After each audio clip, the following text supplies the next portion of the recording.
Hello everyone, welcome. Today we're in Enthusia Professional Racing, driving the wonderful Toyota Altezza, also known as the IS200 or IS300 in the States, depending on the size of the engine. The IS stands for Intelligent Sedan. Very nice car. Such an underrated Japanese car as well. Really cool. Little tiny inline 600 as well. Streamer friend of mine also drives it. One in real life. He's got the Lexus version. But anyway, let's dive right in. It's nice to end it with one of these streams. Oh, thank you so much. Glad I can help out with the relaxation. Welcome to the stream, by the way, Jaden. Hope you're doing well today. I think we should start out relatively quick at Tsukuba Circuit. Oh gosh, up against a Nismo Sylvia in the Altezza. Hello, Isaac. So my ghost cousin, Sweet Candy and Anime. Hello, Sweet Candy and Anime. Hope they're doing well as well. Guys are having the cousins over. Hello, Jaden. Lot of cousins over. Wow, big family gathering. Oh, not the best start. I gotta remember this car does have traction control. Which is good. It will help us with the launches, less wheel spin on the launches. But it is going to be just a little bit slidey, so it doesn't quite have stability control. Brakes aren't the best either. I gotta get used to the fact that this is a road car instead of a racing car. I lost some binary which contained. Oh no! Oh no! 2 weeks. 2 weeks worth of. Jeez. I hope you find it. Oh my gosh. That's not good. And that's like, you know, like the end, you know, the military school homework and everything. Jeez.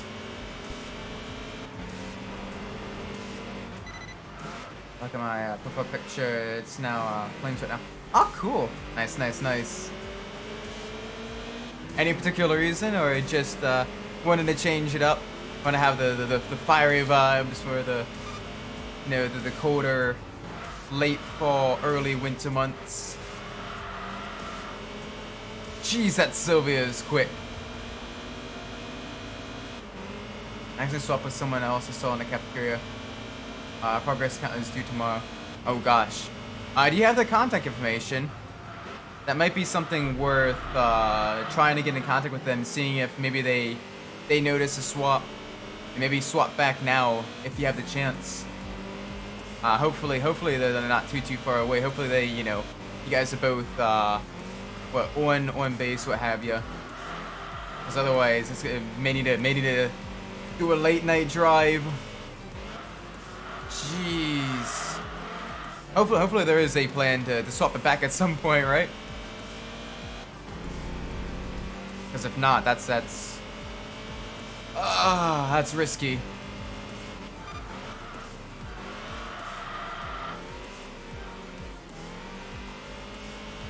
Alright, that Sylvia is brutally quick.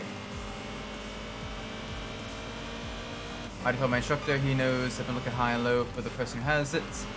So if we believe me, yeah, definitely. Especially like if you know exactly who has it and everything. I'm surprised the instructor doesn't have the contact information of that person, because that might help as well. Is I'm sure, even like non-military work and everything, they have a lot of employees' contact information. Like they needed my regular email and my phone number and everything. Using in my class, so well, even still, like it should be in the system. Like the drill instructor should or at least should know somebody who knows the contact information, right? Like that. Maybe I'm giving people a little bit too much credit. But jeez, that is rough though. I hope you get that back, and without any modifications or anything like that. Because I know losing information, losing something that you've worked really, really hard on and everything.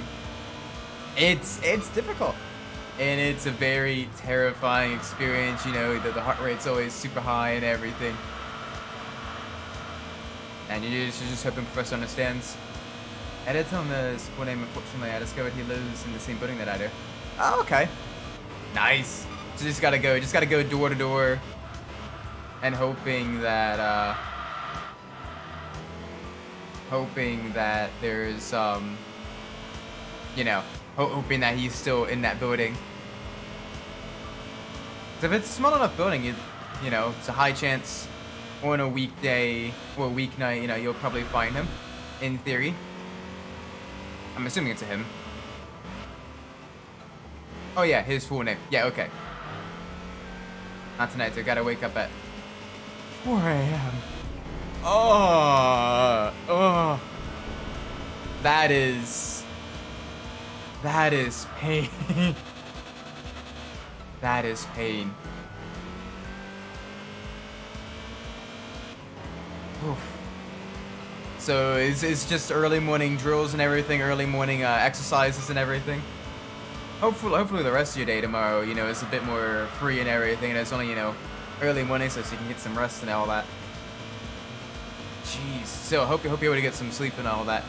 Get some rest, you know, be able to wake up, you know, bright and early, relaxed and refreshed and everything.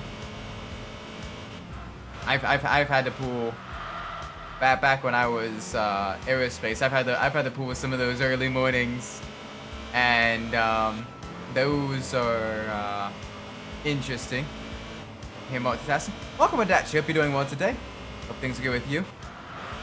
At the weekend also in classes, I'm taking a fat nap. I'm not hyped up on Red Bull. Oh yeah, I broke my 2-year. I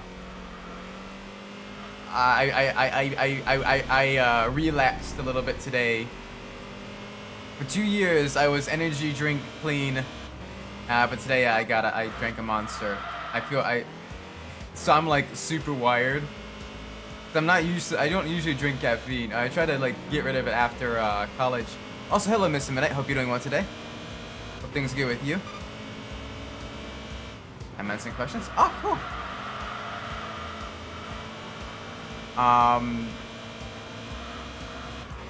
So yeah, it's I was just so tired at work today. So I went down to the cafeteria, and I just pretty much, you know, got the ultra sunrise Monster, and that was ouch. Playing Forza Horizon 5 right now. Oh, cool! Isn't this the week that has the Bronco Raptor? Or is that next week? It's either this week or next week, I think, that have the Bronco Raptor, if my memory is serving me correctly. Yeah, how are the new cars that have been released? I've heard some really good stuff about the one super lightweight one.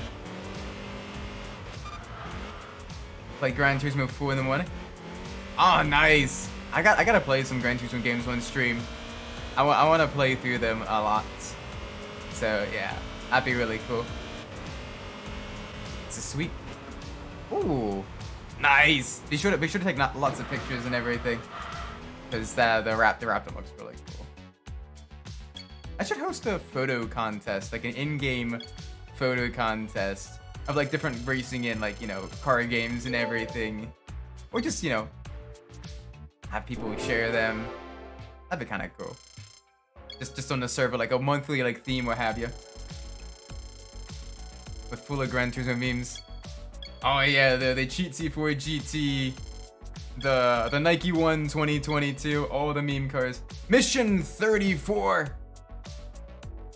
Gonna take the E-Ray for the trial. Ah, let me know how that drives as well. I don't know too much about the E-Ray.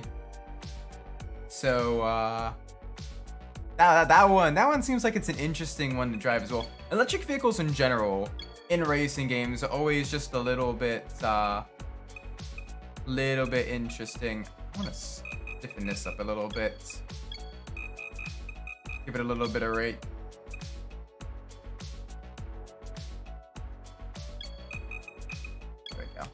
Wish I could have gotten a new M4 since my racing got a new M4 competition. And they went to a car meet and there was a 240Z. I'm on the other side of the country. Oh, she got an M4 competition. Jeez, that is a nice car. That is sweet. I drive a tiny little Corolla. So I've got a very boring, very practical car. But I mean, I gotta drive it around Baltimore to get to my work, so probably for the best. Baltimore drivers be crazy. The E-Ray's got an insane wide body kit. That sounds like it's a cool vehicle. I gotta play a Forza game. I know I need to play on stream. I want to play Gran Turismo. I want to start playing some of the Gran Turismo games.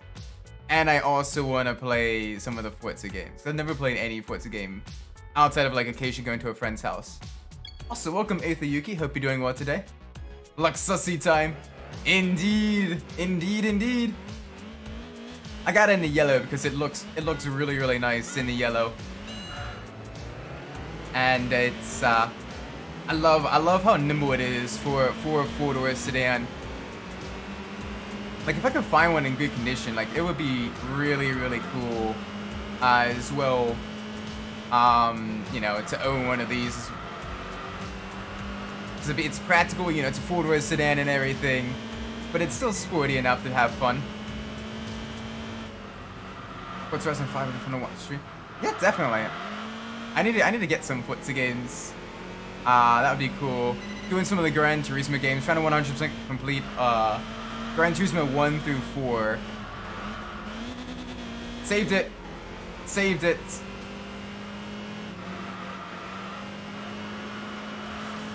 Just remembered it's beams, it's not the 6-piston. That tells us the 4-cylinder.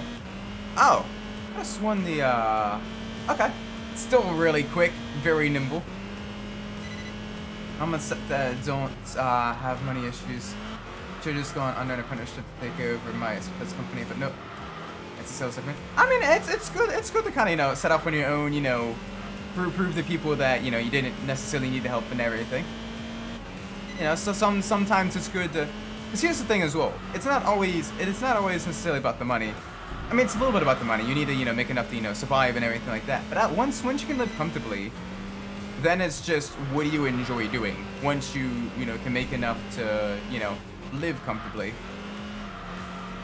Also, speaking of which, Aether Yuki, he's also a streamer on Twitch. So after this stream, be sure to go check him out. Give him a follow as well if you watch Twitch streams and everything. He's based out of the UK. And he's been playing a whole bunch of War Thunder right now as well, so be sure to do that. You inline 6? I could have sworn maybe it's the IS300 that has the inline 6, or like a very specific version of that says that also has the inline 6. But I could have sworn that at least some American ones have inline 6s, but that might be only the Lexus versions, the IS300s. First race done, very quick. Nice. How's the E-Ray handling? For an electric car, how nimble is it? Because I know sometimes electric vehicles in racing games are a bit on the heavy side, a little bit sluggisher on the turns. IS300 is the NA2JZ. Yeah, that's the one I'm more familiar with. And then IS200 is the 1GFB. Okay. Sweet. Yeah, I'm really surprised in the States. You don't really see too many IS300s or 200s anymore. Even like in the drift scene or like in the autocross or track day scene or whatever. They just kind of disappeared. Same with the like the ZZ30. Or basically the third gen Toyota. It's Toyota's the MRS here in the States, but basically the third gen MR2. You don't see them anymore either, which is a shame because those are really good sports cars as well. I did find a cool free-to-play racing game though. Race Room, hey, Race Room. I'm familiar with that one. I don't do that, but a couple friends do, and that one's really cool as well. They've been trying to get me into doing that, but I always feel awkward doing sim racing on stream Just because I gotta wear glasses when I actually do like sim stuff, and that messes with the facial tracking hard. And also I get way too distracted with the with chat and everything that I end up ruining someone's race. Which is why I also don't stream when I do V-Track or the GT4 Cups or anything like that in ACC. But I had the new Forza Motorsport to get it. Ah, okay. So that I probably won't quite be able to get that in Forza Horizon. Still though, seems like a really cool car. Friend has the 3rd gen, MR2 has the last gen Celica engine. Yeah, the 2ZZ engine. That was also used, the supercharged version was used in the later releases as well. Very, very nice. It's got the roll bar, sweet. I think one of the other watchers who mainly watches the Saturday streams because it's actually daytime where he's at and not, you know, really, really awkward in the morning because he's from Sweden. AG Rating, sometimes you might see him around on the Saturday streams. He posted in the Discord link there's a couple of companies that make superchargers for the 2ZZ engines, and those are really cool as well. You can make quite a bit of power with them, a decent amount anyway. I'm surprised that the 2ZZ engine didn't get quite as much love as the Honda B series or K series in the States. That engine kind of got forgotten about. The Celica in general, very unfortunate. I actually like the final generation Celica, even if they didn't have a four-wheel drive version. They were quite cool.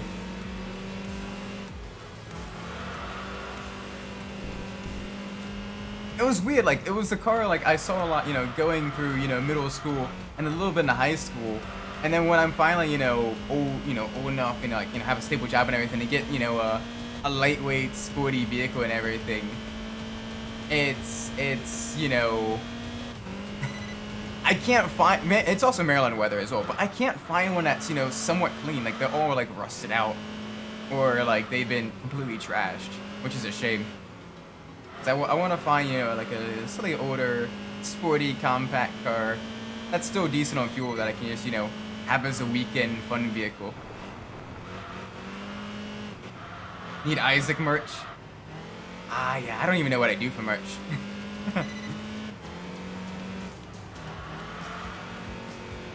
USA never got the IS 100, only got the 300. Oh, okay, that's why I wasn't familiar with the GFE engine, or at least not in the Lexus. Sweet. So we got the 2JZ.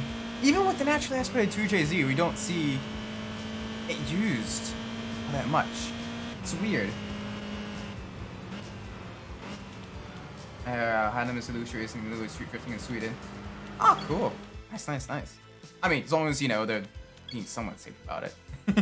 I imagine with all the back roads and everything and the rally vibes and all that stuff, you know, that are big in Sweden. You probably have a lot of like road rallies and stuff like that. A lot of off-road stuff. Yeah, they get used for the NA with the turbo kits and then get blown up.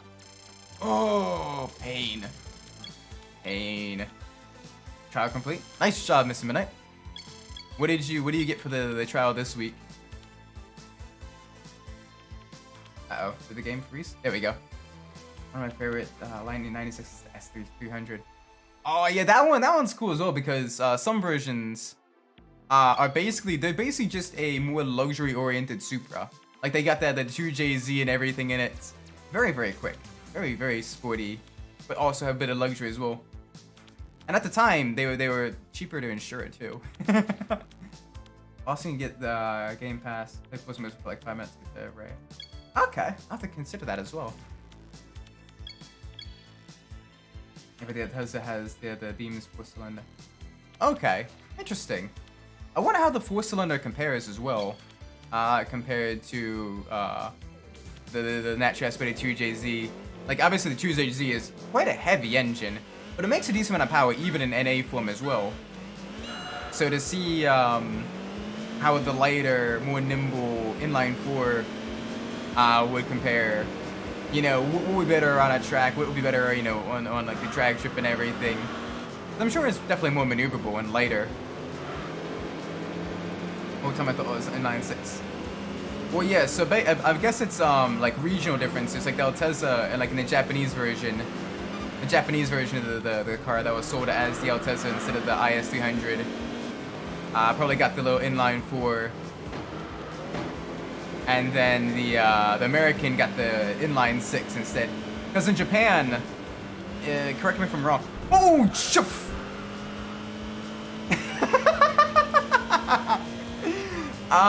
They didn't take that chicane right. They had some serious issues. I saw my life flash before my eyes as it was just dive bomb into the chicane there.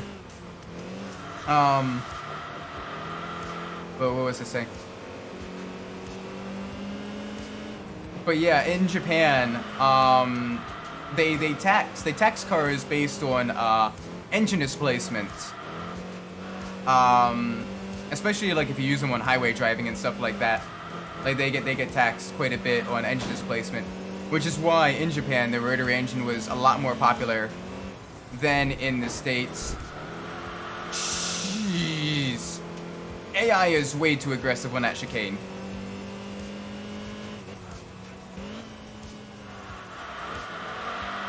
Whereas like the big American muscle cars and everything, you don't really see too many like high displacement engine vehicles in Japan, and the ones that do are usually like, you know, hyper luxury vehicles and everything. Oh dang, the 1 GFE is a high compression motor. From 10.5 to 1 compression ratio. Dang, that's nice. IS the body roll, I recognize that. Oh yeah, I've only stiffened the suspension just a little bit. The body roll is nice though, because it helps me go over like because most of the tracks are city street circuits. So it is nice over the bump. So for the trial, I get an aerial nomad, auto show car. How exciting. I mean, you could still at least try to sell that. Plus, I mean, don't the trial events give you at least like more money or other cool rewards as well? Extra experience or something? That'd be nice if they did that too. Kind of make it like the summits and like the Crew 2 and the Crew Motorfests. Don't know anything about compression ratios. The bigger number, the higher the compression ratio. Yeah, basically, so, compression ratio, so if you imagine a piston in an engine, right? You have top dead center, and you have bottom dead center. Bottom dead center is basically as far down into the engine that the piston will go, and top dead center is basically as close as you can get to the top of the engine as the piston will go. And basically you measure the distance between like the top of the valves and everything, the top of the cylinder head, and the top of the piston at top dead center, and you also measure it again at bottom dead center. And basically you take the distance at bottom dead center and divide it by the distance at top dead center to get the compression ratio. And it's basically just the volumetric change inside of the combustion chamber. More compression usually means more power, unless you're running forced induction, which it gets tricky then because you gotta run lower compression and not break stuff. Account for 10 points in the pistol place. I mean, that's not too bad. You can at least, you know, then complete more points in the playlist stuff there. So you do get something at least. My problem with the 1 GFE is the rod's made of paper. This is okay though. So you gotta get the forged connecting rods to really kind of handle any heavy modifications. Wait, the 1 GFE is an iron block. Oh gosh. Iron block inline 6. That sounds like a chunky motor. Does it mean all diesel engines are high compression since they have no spark plugs? Kind of, yeah. So if you look at the compression ratio of gasoline engines, and you look at the compression ratio of diesel engines, on average, you will see a much higher compression ratio on diesel engines than on gasoline engines. Even if diesel engines are running forced induction, which is how you get the low end torque of the diesel engines as well, is because of that compression.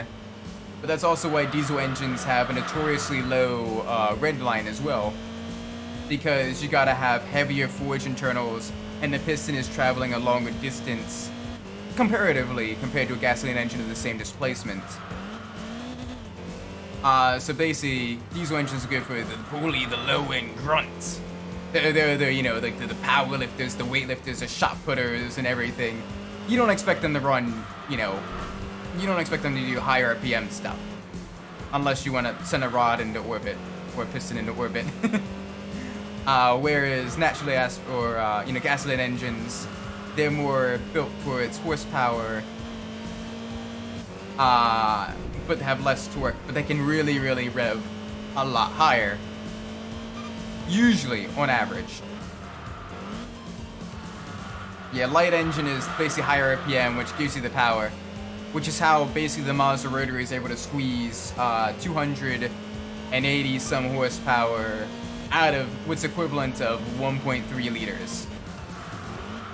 Or how the S2000, the F-Series engine in the S2000 Honda has a horsepower to liter of like 120 horsepower per liter, because it revs to crazy high RPMs. But the rotary, yeah, rotary's a weird one. Because the other reason the rotary makes a lot more horsepower per liter is basically every revolution you get 3 combustion cycles in a rotary, whereas every revolution you only get half a combustion cycle of a gasoline engine, of a standard piston, 4-stroke piston engine. So it's very, which is also why they're not all that fuel efficient.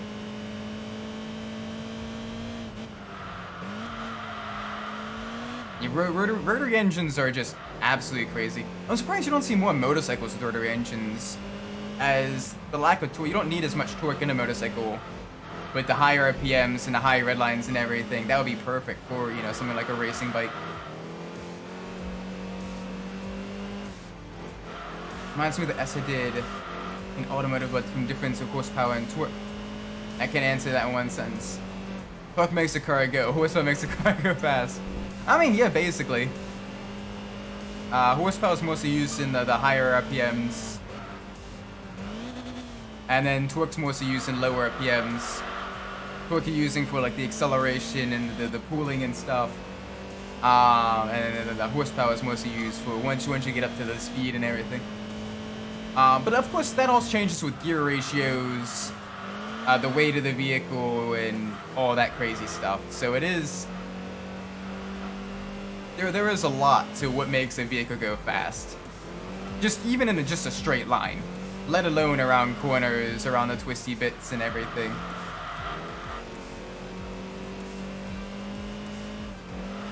Torque 1, 2, 3 horsepower, 4, 5, 6.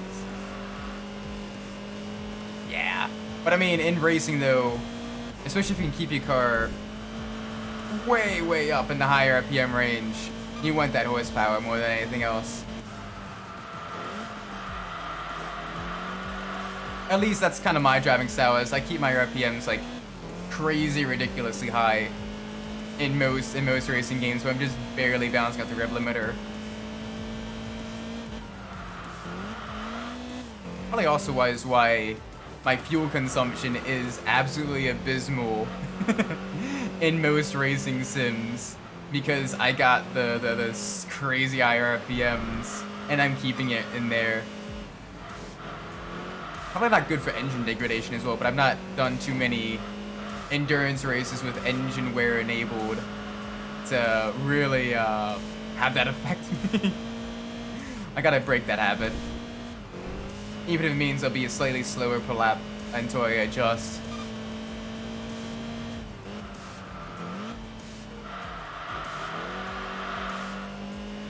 Alright, final lap. That Vantage and the Skyline have absolutely blown us out of the water. But right now, we're actually doing a half-decent job of holding the Elise at bay.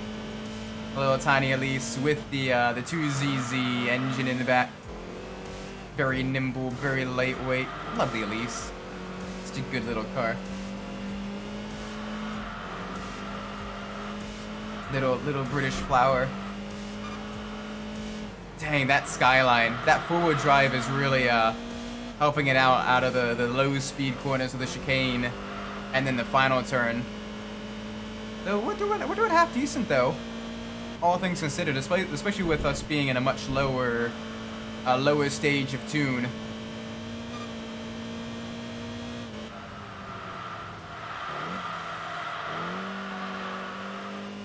There we go. Nice solid finish, 3rd place in the Lexus C. Woo! Bronco Raptor unlocked. Sweet. Sweet, sweet, sweet. That is nice. Make sure you get some pictures of that. That is gonna look really cool. Oh, sweet. We get the level up. We get to level up the Lexus as well. Little bit more weight reduction. The Lexus C is black. Oh, sweet. Yeah, you're the one that I was mentioning earlier that had the Lexus in real life. And yeah, I've seen some pictures of it. It's in good shape, especially for being you know, in the UK where it rains just as much or almost as much as it does here in Maryland. So totally absolutely crazy. Absolutely crazy, you know, that you're able to keep it in decent shape. This British weather. Maryland weather. Alright, where should we race one now? I want to see what we're up against. Oh, the freaking 4-wheel drive legacy. This country's really good at racing. Japan. They got a lot of the speed traps though. Thailand, New Zealand, Australia, and Malaysia. I'm imagining at least in North America, Mexico, and probably like some southern U.S. states have some decent areas for street racing. Sedan. Oh yeah, that's the Lexus C. Sweet. Yeah, no, it's in good shape. Mexico, South America, yeah. That's why you always see like I mean, partially it's because of legal reasons as well. Like, hey, we're doing this in Mexico. This totally didn't happen on American soil. It's out of your jurisdiction or whatever. Everything gets posted on the socials and everything with the fake license plates and everything. But yeah, be muddy. It do be muddy, but like the body's straight, no major rust. At least not I can see. Like that's not bad. That's really nice. I mean, it's in it's in better condition than my Corolla. A couple days ago, someone wasn't major, but it left a scrape on the vehicle. Someone hit my car when it was parked in the parking lot, and so now I got a scrape on my rear quarter panel, and I'm a little bit upset about that. Baltimore.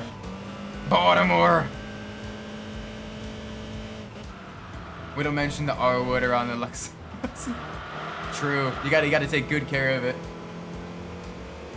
British. Basically, wet weather in general just eats cars. Wet and cold weather just eats cars for breakfast, lunch, and dinner. It could be worse though. It could be even older, like Japanese car from like the 80s and 90s.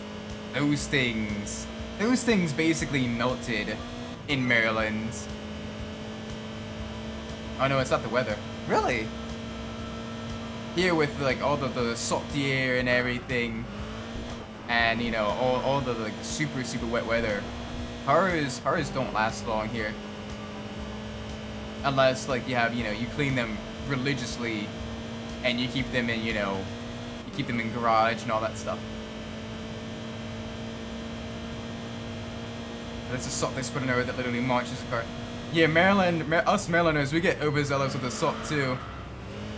Adding to the fact of how close we are to the Chesapeake which is, believe it or not freshwater. It's what's known as brackish water. So kind of like a hybrid between quote-unquote freshwater and quote-unquote salt water. Basically, it's just lower salt water. And it's cars need some good rust protection to be sold here. Like my dad's truck, it's a 2003 Nissan, and like that thing, it is rough. It is in pretty, like the mechanically it's perfectly fine, but just the chassis and some of the body panels and everything are just Maryland weather is eating through those. Bro, the seat's literally like 3 miles. Oh gosh. Yeah, the bay I think is about a 10-minute drive for me to get to the bay from my house. So what is that? Probably like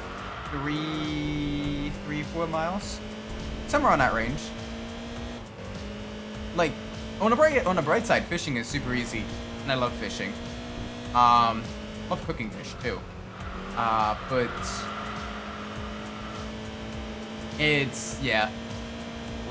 we're like literally right by the Chesapeake. But it's nice though. Maryland does have the good stuff though. We get good food here, a lot of good seafood. We get the Maryland blue crabs. We get Old Bay and everything, and that is good. And job stuff is surprisingly good here for at least for engineers, especially if you're in computer or chemical engineering. There's lots of those types of jobs here. Nice. I love how the car, it gets more aggressive sounding the more you upgrade it. Like you can kind of hear the engine upgrades, the exhaust upgrades, and everything. But yeah, I remember you mentioning on stream like you're like super south, UK. Aggressive beats. Yeah. It's got the little buzzy inline 4. Jeez, the Tommy Kira though, tiny little two-door, basically a Japanese Lotus Elise is what it is. That thing is flying through here. You'd think it'd be limited by top speed. Oh gosh, saved it. A little bit dicey through there. But you'd expect it to be a lot slower on the straights. But no, the Tommy Kira is very quick, very rapid little car. It only weighs like 700 some kilograms. Was it closer to 900? I think it's 900 kilograms. Still super lightweight. Like that's under 2,000 or just around 2,000 pounds, which for in car terms is basically nothing. And it's got, solid, 170-ish horsepower. Somewhere on that range. And it's just very nimble, very well behaved, very sporty. And while the Lexus, the Altezza isn't bad itself. Like, it's, well behaved for the most part. It's got a little bit of body roll. But I kind of like, at least when driving road cars, I kind of like a little bit of body roll to kind of help me catch major slides and everything. Oh, that wasn't the best line through there. Nordschleife is a track that I love dearly, but getting a perfect run on it's a little bit tricky. Which is why Mission 34 took me so long when I did it back in college. That was literally an entire day spent on one race. I think I drove my roommates insane. One of them ended up literally just watching the entire time because like, it's just kind of fun watching you slowly lose your minds.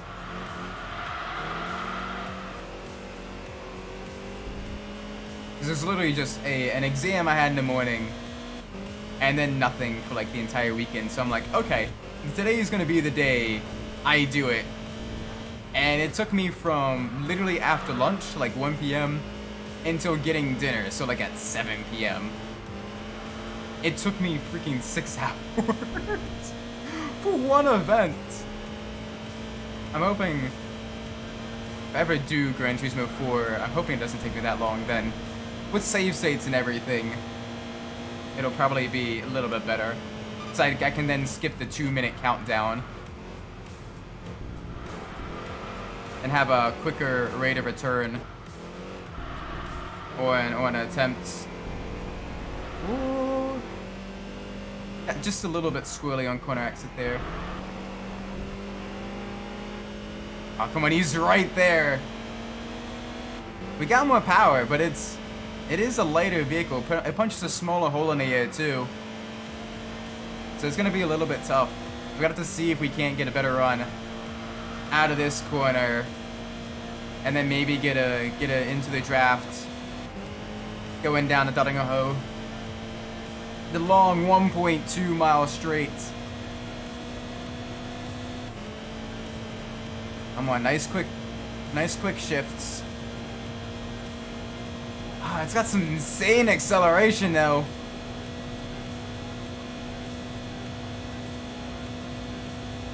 It's just slowly pulling off into the distance. I was not expecting a Tamiko to be that fast in a straight line. Wow. Like, we have left everyone else in the dust.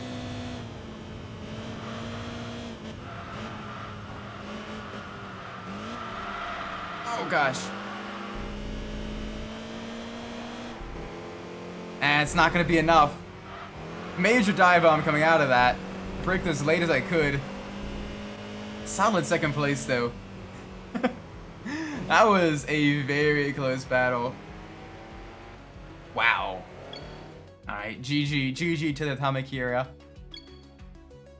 Wow. That Tamakira. Yeah, very, very quick little tiny car. Holy moly. GG. Yeah, thank you for the GGs. Our ranking is getting close to 1 as well. Being one of the top ranking drivers in the game. That doesn't last long though, because usually by the time we do that, our car is level 10 and it's time to get another vehicle. Oh, Mirage. Ooh. Ooh. Let's do it. Up against the Tiburon. Front wheel drive versus rear wheel drive in the desert. Usually the longer desert races in real life rally, actually, like the Safari rally, actually benefited some of the higher powered rear wheel drive cars, like the Nissan Zs or the Nissan Silvias and everything, or some of the more durable Celicas at the time, as opposed to the more lightweight, more nimble hatchbacks. So this might benefit us. We do have the advantage. The front wheel drive does offer this ability that the rear wheel drive car does not in off-road conditions. So it'll be a little bit interesting trying to navigate the dunes with the Altezza. Gotta be very gentle when steering on brakes. Make sure we don't slide too much. Make sure we don't spin, especially. Because off-road in Enthusia is very slippery. Very, very dicey. I don't wanna, you know. If you go outside of the red and the blue signs, your car gets stuck and it's completely a race over, which is unfortunate. Alright, let's get back up to speed.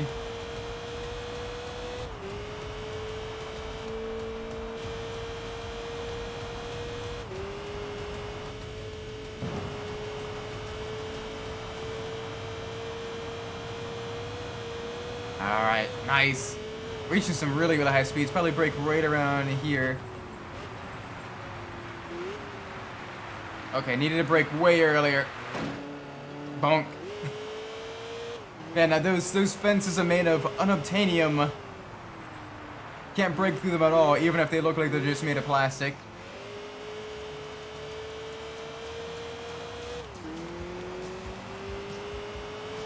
I do like the Baja race as well, because it is one of the few point-to-point tracks that the game has, which is really cool. I also like the fact that it does change ever so slightly each and every time with the water, with the tide. Oh gosh, a little bit squirrely uphill. There we go. Solid first place finish. Nice. There we go. There we go. Not enough for a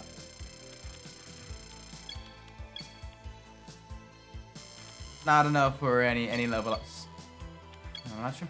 I mean, people come and go. People are welcome to come and go as they wish. No harm in that. Thank you for sticking around there. Ooh, what else can we do? What else can we do? Well, we can do a toge race up against the much heavier, but also much more powerful S600L. That'd be an interesting one as well to do. To see maybe being able to outmaneuver a vehicle that would otherwise be a lot faster than us. Although with it being so big, it's gonna be difficult to get around it.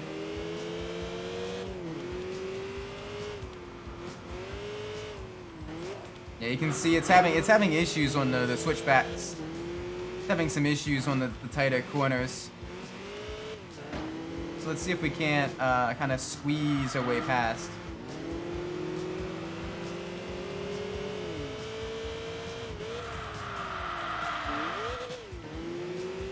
Side by side through the turn. Oh, it's able to use its big power though. Big German engineered engine. Going on a defensive line through here. There we go. Thank you. Alright, now we can outmaneuver it. And hopefully gain just a little bit of, gain just a little bit of time on it. Through all the twisty turns. Because it is a big, chunky, heavy sedan.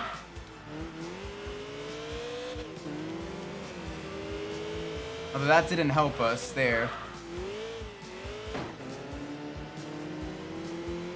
The acceleration zones are basically what allows us to catch up, though. Alright, let's get that position back.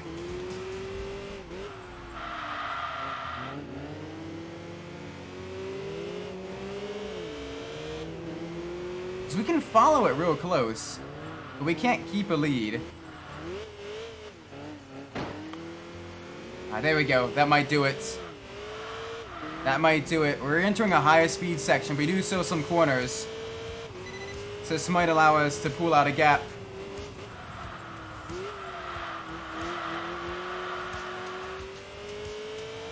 There we go. Good exit out of that turn. Slight lifts through the bridge.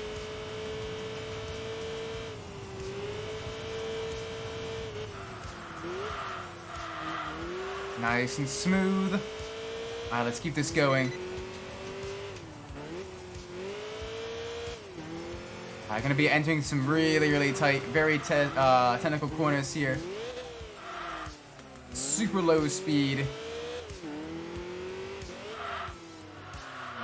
You kind of use the bumps in the center of the turn to get the car rotated around here, and then get back up on the throttle. It's one way to do it, especially if you have traction control. You're less likely to spin then. It helps you get on the throttle a little bit earlier. Alternatively, if you have a four-wheel drive car, that also helps there. But if you don't have stability control and you got a high-powered rear-wheel drive car, you got to be careful with that, because if you get a little bit too aggressive with the throttle, you do run the risk of spinning spinning out, so you're better off taking the wider line through that turn. But if you do have traction control, you can take that tighter line, get the car rotated, lose a lot of speed, but then you can get onto the throttle a lot earlier and get up to the next corner quicker.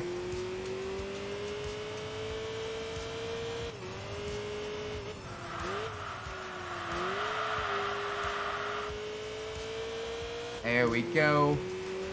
That wasn't too bad, actually. We managed to take down someone who was slated for very high chances of winning. Look at those odds. 5.0 versus a 1.9. And we managed to win with quite a lot of time to spare.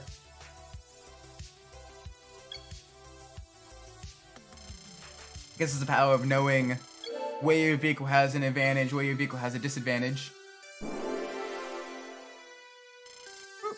There we go, a little bit lighter. Nice. Get those ranking points as well. Very good. Alright, let's see what else we can do. We do have 2 free weeks, so it might be a good idea to see if maybe there's a race we can enter that might give us a fresh vehicle, or a new vehicle. We've unlocked most of the cars. There's only a few left, and I've been searching for forever for them. I know there's a couple of race cars we still need to unlock. We need to unlock the BMW M1 Pro car. That's one that is going to require a special race to unlock. And then we need a couple of the LMP cars, and that's basically going to require the McLaren to then unlock the R390 to then compete against the LMP cars. And then we just have the F-Class cars, which those ones going to be a little bit trickier. Alright, well, it's not giving me any events like that, so you know what? We're gonna drive... I'm gonna do a Rev City event. I like Rev City. I wish it was in some of the higher difficulty races. Because Rev City is a very fun course. A lot of high speed, very long, flowing corners. So it's fun. Plus also the track itself, it looks really nice.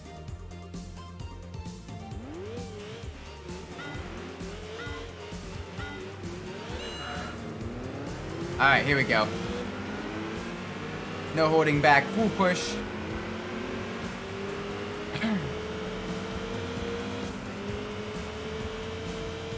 Alright, easy peasy.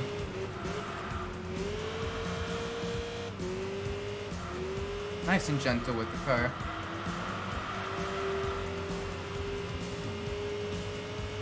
Full attack through the bus stop chicane. Trying to keep it as close to the walls as you can. Minimize your speed loss by trying to take it wide and take it conservatively. Gotta be a little bit aggressive with it there. Use a little bit of the banking here to carry some more speed on the uphill. Watch for understeer. A little bit of a jump there.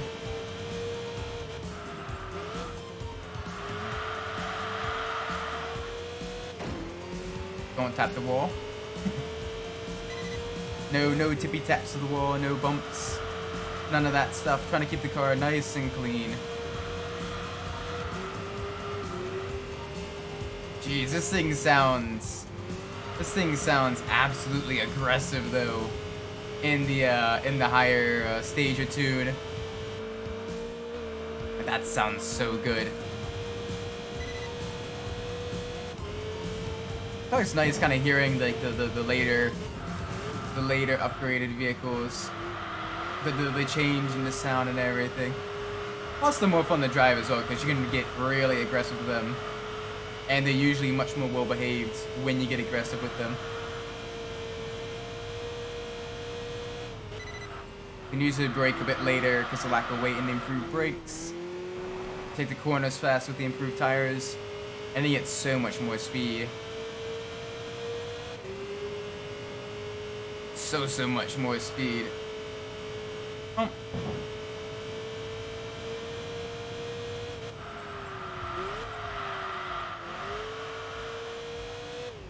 Alright, gotta be nice and gentle with the car.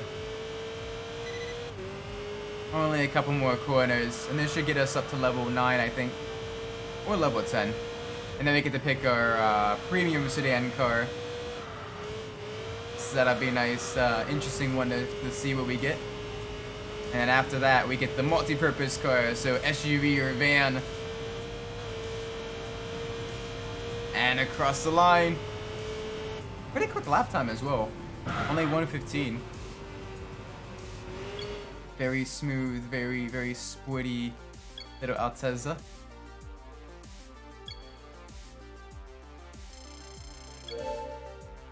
Nice. Oop, yep, level 9. Alright, so we get one more, probably one more race in it. Hopefully there's a good RS event. That'll be fun, a fun way to send it off, I think.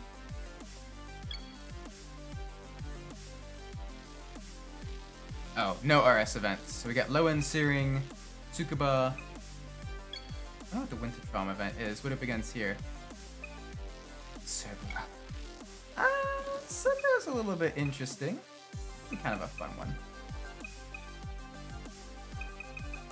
What other options do we have? Like Strata, Sunday race. There isn't too many specific races for the Enthusia, which is a little bit unfortunate. We haven't raced at Bergenschluck yet today. This will be a fun one to kind of go through. I love the high speed sections here. Some of the track designs in this game, honestly, are even better than the ones in Gran Turismo. Definitely gives you some of them. Some of them are terrible, like Route de la Seine. Route de la Seine is dreadful. But like Marco Strada, Bergenschluck, Rev City, like they're all really, really fun tracks that each have their own kind of unique flair to them. Autumn Hill and Autumn Mountain are really, really beautiful as well. And would be solid additions alongside Autumn Circuits, or Autumn Ring, sorry, in Gran Turismo.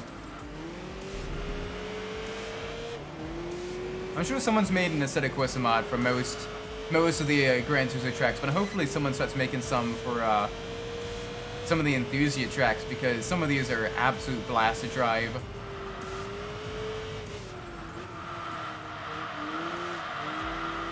Like there's so many real world circuits that people have made. People have done, you know, full-on Dakar rally mods and everything. Surely there's got to be enough of a fan base for people to, you know, make some tracks from Enthusia, right? Hopefully.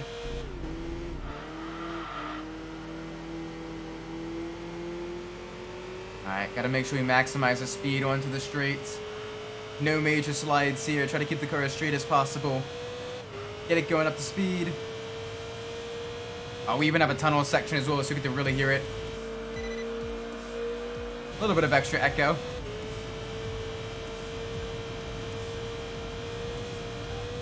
Brake right around here. Okay, a little bit more braking there. Can't quite eat the car that fast in the corner. Would be cool if we could though. But no, that is way too fast. That would have been a race over for us in real life. Thankfully this game does not have car damage, so I can kind of overdrive the car without needing to worry about that. Plus it's more exciting to kind of overdrive the car, even if it is, I don't want to say slower. When you don't have tire wear, it is faster. Usually, but when you do have tire wear, long term, like even like with a 30-minute stint, you end up killing your tires, and you don't want to do that because then it makes it much more difficult to kind of conserve the car. Plus, also when you do overdrive the car, you do run the risk of crashing it, which then, you know, in Sims you get the damage and everything. You get, you know, the suspension damage, engine damage. You gotta take it to the pits to get it repaired, and it takes forever to repair. It's better to drive a little bit more conservatively and save your vehicle, save your tires, and just try to run consistent laps, as opposed to going balls to the wall. it is fun to go balls to the wall, but that's what qualifying is for. Go balls to the wall in qualifying, and then just adjust things for a little bit more conservative run when you're ready for that.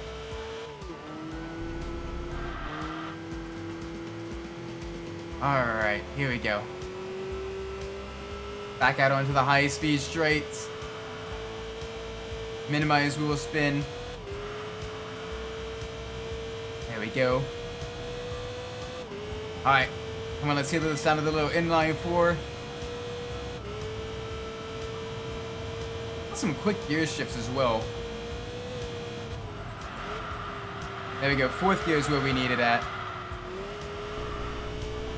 Woo! Very high commitment corner there. You basically need to yeet it through the little kink, but it is so much fun to do so.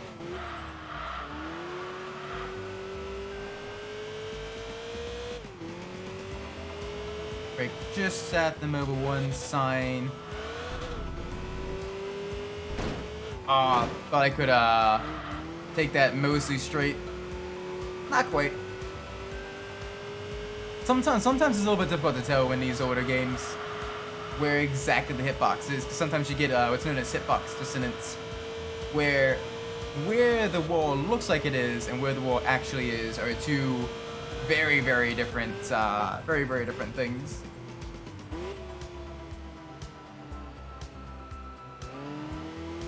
Nice. Trust me, good luck. Let's see what sideways have to work. Uh-oh. What were you doing in the Lexus? What hooning about were you doing? Don't worry, this is a safe space. I'm not gonna tell any authorities.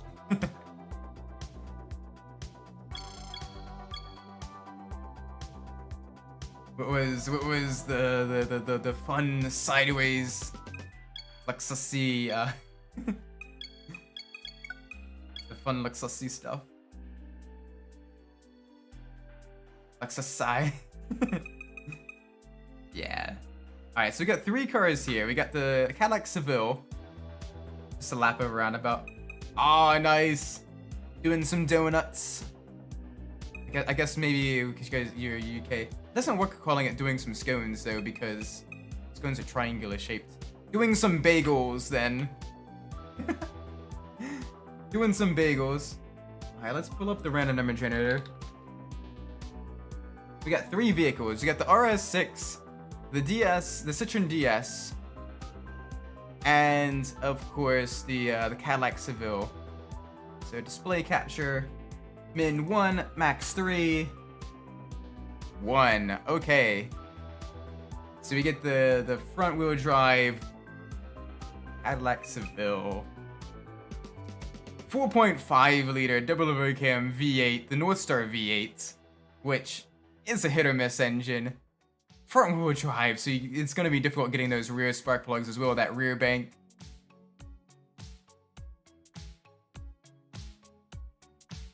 Opposite 2 is my favorite burger. Opposite 2 is a favorite burger. What happens when you read 2 chats at once? Opposite 2 is by far my favorite Need for Speed. It is a good game. It's got a massive amount of content as well, which is very nice. And then the car selection is a lot of gorgeous Ferraris, great supercars. If you love supercars, especially from the early 2000s, there's a high chance it's gonna have a favorite of yours, unless you like the really, really obscure stuff. It is nice. Just making a burger? Ah, nice, nice, nice. Anything good you're putting on it? Any pineapple? Any of that stuff? I always love putting jalapenos on my burger. Those are my personal favorites. The jalapenos.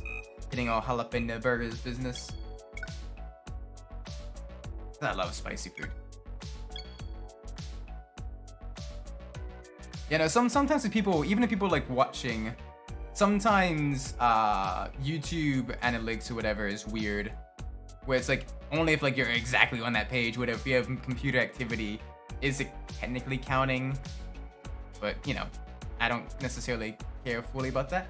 watch when you want to watch. If you don't want to watch, it's perfectly fine as well. I love Hot Pursuit 2010 to death, but if you give me the option, picking Hot Pursuit 2. Yeah, I definitely prefer the handling model in Hot Pursuit 2. It is just a lot more fun. And that's probably rotten in my fridge. Oh no! See, that's why I freeze mine. I put mine in the freezer. I don't like spicy food. I'm one foot in the grave, can't do spicy food. No, I know that feeling. I'm feeling the age slowly catch me as well, and I'm like, oh gosh, oh no, don't let it happen to me too. Sent you a video of last year when I was in Wales. Oh sweet, I have to watch that after the stream as well. That'll be cool. You said I'm probably gonna just put cheese on some tomatoes. Hey, nothing wrong with the classics. Nothing. There's a reason it's, you know, the traditional burger. Gosh, that sound, the V8.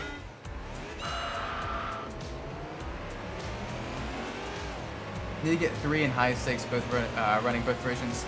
That's true. I think I've played 3, the PS1 version of 3.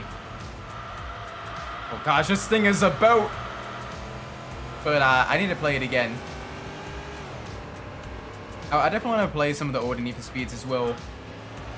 That might be, I think maybe after I do the PS2 era Need for Speeds, I might go back to like the PS1 and try to get the PC versions of those running to see what those are like.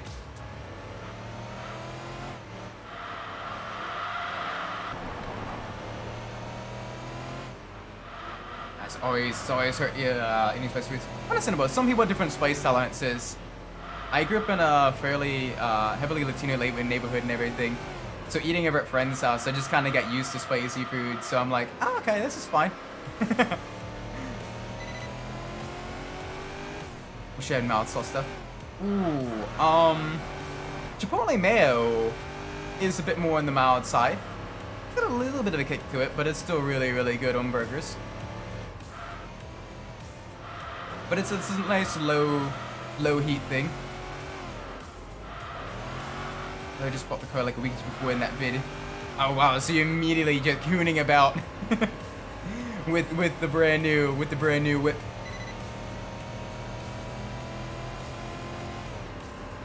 We Southern black, so it's just a thing. That makes sense. Yeah, different cultures and everything, the different foods and all that. It's so good. My one cousin, she married a Jamaican guy, like first generation born in the States Jamaican guy, and so holidays, as we get the big family get-togethers and everything, they make a whole bunch of like Jamaican food as well, like the curry goats and the fried plantains and everything, and no, that is some good stuff. So we ended up trading a whole bunch of like recipes and everything, because I love cooking. So I got some Caribbean recipes. I gave them some of the Mexican recipes that I learned and everything. And that's good. Hot sauce is with black folks put on stuff like gyro, etc. Yeah, it's hot sauce, barbecue, and ketchup. Ooh, well, that sounds tasty too. I gotta try that. Can you buy that? Can you buy that directly from like the store, or like, you know, as a, you know, something that's labeled mild sauce, or does that need to be, you know, for like a bit of it's homemade? I gotta try that. Yeah, it's a unique thing. Oh, cool. Always cool kind of learning about the different foods and everything. You can buy it, but it doesn't taste the same as homemade. Understandable. Okay. So, hot sauce, barbecue, and ketchup. Yeah, I gotta try that. Mild sauce. You ever found mild sauce that tastes like the ones found in the food place? Yeah, I guess with that, maybe there's like other seasoning added as well, or it's just a different ratio of like the sauces. So that sounds really cool. Definitely gotta try that. Oh my gosh, the Cadillac. The Cadillac is a boat. The Cadillac is a boat. Oh, it's understeering like crazy in every corner. I gotta like trail brake heavily just to get it to turn in. I haven't played much of the PC versions of 3 and High Stakes, but I have played the PS1 version extensively. Yeah, I remember back during, was it Midnight Club 1 playthrough? Or was it Hot Pursuit 2 playthrough? You were playing through, I think, 3 a lot. Was it 2? Were you doing the tournaments? I think it was 2 when you were doing the tournaments. I'm trying to remember. But right around that time, and it was cool. Kind of talking about that as well. I definitely want to play some of those older Need for Speeds as well on the stream. There's so many games I want to play, and so little days of the week to do it all. Because you know, obviously I want to keep playing Enthusia. I want to keep playing Car Mechanic Simulator. I want to eventually get through all the 3D GTA games. And there's just so many games. So little time to do it. And I'm already coming up. Like literally, start of November will be my 1-year anniversary of streaming. Which is kind of scary. But we're might try to do something kind of fun for that week. I think it may have been referring to High Stakes. Yeah, I think so. Yeah, High Stakes instead. The one with all the tournaments in it. Has it really been a year? Yeah, I started streaming. First stream was a Car Mechanic Simulator. Back in Car Mechanic Simulator 2015 was the first stream. Back before I even knew how to really do photo editing and everything, so it looks corny as hell. The thumbnail. And it was back in... What was my first stream? Hang on a second. It was the Car Mechanic Simulator 2015 stream, I remember that. Let me pull it up. Oh my gosh, so many streams. Yeah, first stream, Car Mechanic Simulator 2015. Am Mechanic. November 6th, 2022. I've been doing this for a while now. But it's been a lot of fun. It's been really cool. Just, you know, vibing, playing all the racing games and everything. I definitely want this year, like the second year of streaming, I want to do more. Now that I've done a bunch of, beaten a bunch of games, I want to try to do some more like challenges and everything. You know, do some more self-imposed challenges. Like I want to see if I can't complete Midnight Club 1 without losing a single race. So if I lose a single race, I gotta pick a punishment, and then I need to start over again. I think a ton of games, I think we moved with 3, but I think 3 is more fun than PS1. Both are worth playing though. Yeah, definitely. I definitely want to play some of those games as well. So I'm thinking basically for the Need for Speed, is doing going all the way up through Undercover on the PS2, just because it's fun. Like it's fun to make fun of. Undercover. On the PS2 especially, but then afterwards, then go back to like the PS1 or PC versions of those games, and then try that out. Imagine if a guy, I love spicy noodles, kimchi, like sauce, spicy noodles, and a finished giant cheeseburger. It sounds like a lot of food for one person, unless he's kind of doing like a sampler platter or what have you. That is a lot of food. Since the PC versions, I heard High Stakes, just 3 with more content. Still though, I mean, more content's always good. And you know, it's good to kind of test them out ourselves, see what it would be. So I know where to get the PC versions as well. Big thing is just finding the time to get it, test them, make sure they work and everything. Did that. Ah, okay. That sounds like a lot of food though. But yeah, no, definitely want to play some of the old Need for Speeds as well. So I've not really played a whole lot of those. I think I played 3. Yeah, I played 3 Hot Pursuits. But I haven't played any of the other ones on like the PlayStation 1. So it'd be kind of cool to do all of those. Because I know Hapasu, not Hapasu. I know Need for Speed 2 has all the cool concept cars like the Ital Design Cala, the Ford Indigo and all that stuff. That I am familiar with. Just because anytime there's a Twitter account called Obscure Supercars, and anytime they post like an obscure supercar from like the 90s, everyone's like, oh yeah, this was in Need for Speed 2. Oh yeah, that was also in Need for Speed 2. And I'm like, oh, okay, so they had a lot of like concept cars and everything from that time period. So that'd be kind of a cool one to play as well. I've heard of the early ones though. One has not aged well though, with very weird user interface, and just a very strange progression system.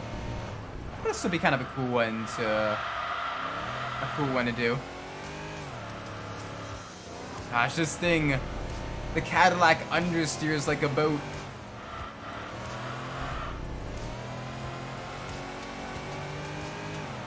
We are driving the Boatly, but it's a Cadillac instead of a Bentley. Oh, it's pushing. Literally every time you try to enter a corner, it's like, nah, I don't want to turn. 3 and high 6 also have a crap ton of car mods. Nice. All right, definitely gonna try those out then. I know high stakes. There's a ROM hack for that one for the PlayStation 1 available online that basically combines the content of all the different regional versions. So you get the Japanese cars from the NTSCJ version. You get the Australian cars from the Australian version. As well as I think like 1 or 2 extra tracks that got cut for certain versions. And it adds a couple more events too. So that'd be really cool to try out as well. Oh, let me turn. Let me turn. Gosh, the Cadillac. The Cadillac should not be racing on a track. This should be driven by a retiree or some skeezy lawyer in like a corny suit or something. Not doing 130 miles an hour on a racetrack. But here we are battling against a Viper of all things. The Cadillac Seville. With the front wheel drive Northstar V8. So it's got all that weight over the front wheels. And since it's so torquey as well, anytime you get on the throttle, it's like, nah, I'm just not gonna turn. So basically you have to set the car up for a crazy lift off oversteer, and then use the throttle to kind of pull it out of the slide. It's got lots of torque though, like it's got some solid acceleration for a front wheel drive car as well.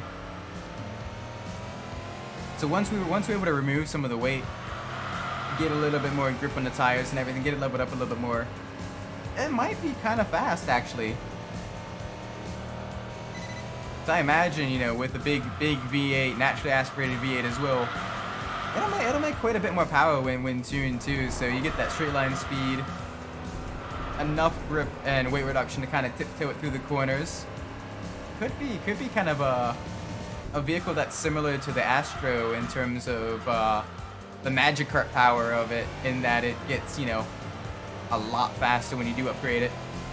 To the point where you're battling Skylines and the you know, other really quick cars, and are able to really, you know, knock them down a pick or two.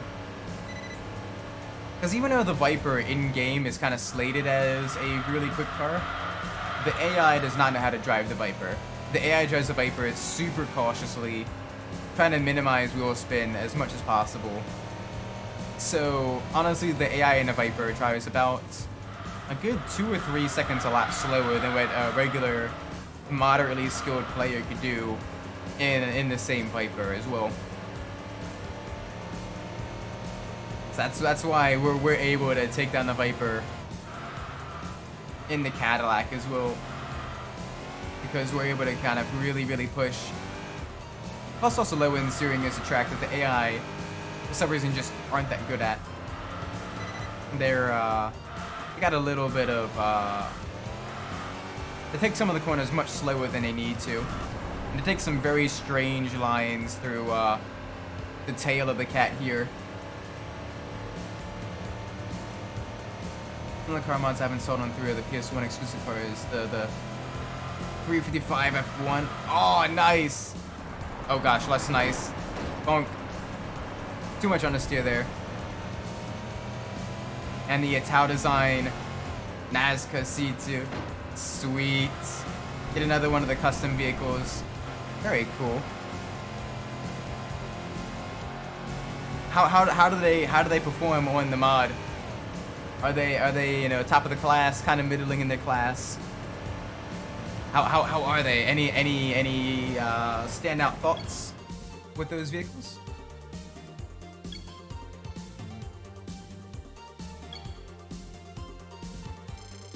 You'd think with them being console exclusives, they'd be somewhat good. But sometimes the exclusive vehicles aren't all that great, and you're like, oh gosh, this was the reward. There we go. Our ranking is tumbling back down again. That's what happens when you're not driving a sports car. To deal with the high stakes installed, the Phantom and the Titan. Are they both fictional vehicles? The Phantom and the Titan. Sound like cool cars though, but definitely seem a little bit on the fictional side of things. Let's do the Pacific Gateway race. Up against the Corvette, the Tommaso Pantera, and a couple of luxury sport sedans.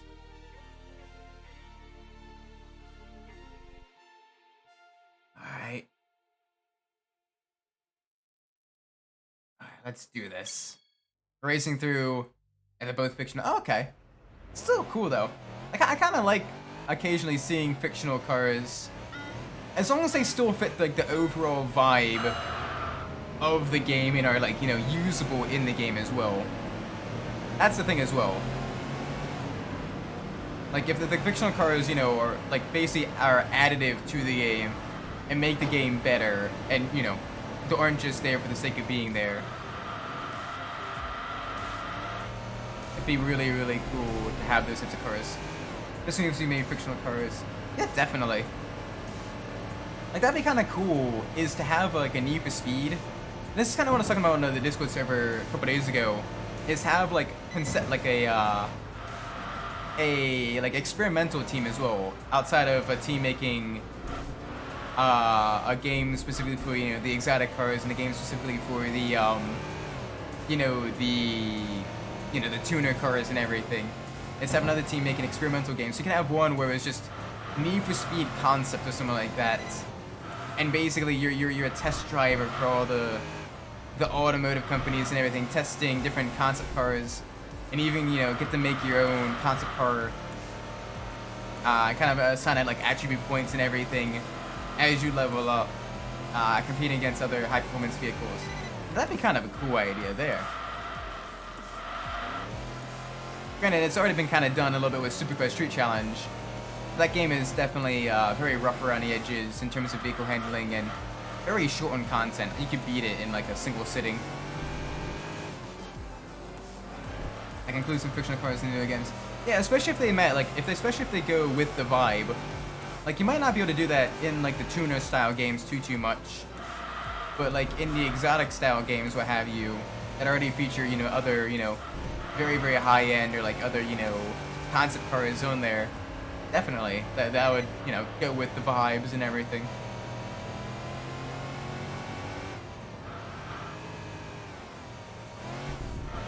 But I guess it's easier to get the licensing, scan in a model with some 3D scanning and everything, and then adjust some stuff there and then call it a day, as opposed to trying to model something completely 100% from scratch with fully detailed movable components and everything, making sure it sounds right and all that.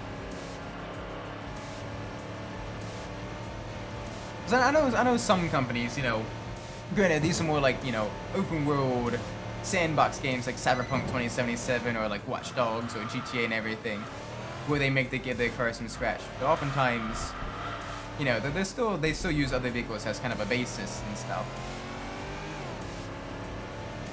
But it'd be kind of cool to see what Need for Speed thinks is, you know, the future of automotive design, having them build their own concept cars and everything, and making it so that they mesh with the vibe of, you know, the other, you know, licensed vehicles in the game as well. Assuming there isn't like licensing or exclusivity deals that prevent that from happening. Which, knowing modern game development and modern automotive companies, may also be the case, unfortunately.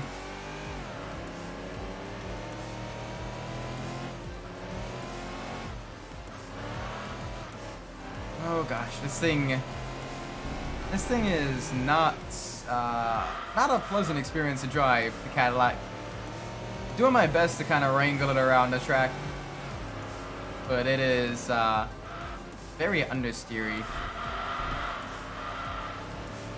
Even with all the settings done to make it a little bit more nimble. Just a heavy vehicle. Be a nice car, it'd be a nice highway cruiser though. With the soft suspension, the powerful V8s. You know.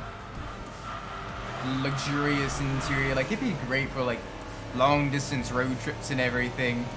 Just vibing, you know. Doing a whole bunch of trips and everything. Thanks, I'm out here. See you later. Alright, take care. Have a great night or great morning. Wherever you are, whatever time of day it is, maybe a great time. Take care. I was gonna drive a helicopter in high stakes pistol. Wait, what? You can? Is that like a cheat code or something like that? That is cool though. Getting to drive a helicopter in game. In a racing game nonetheless.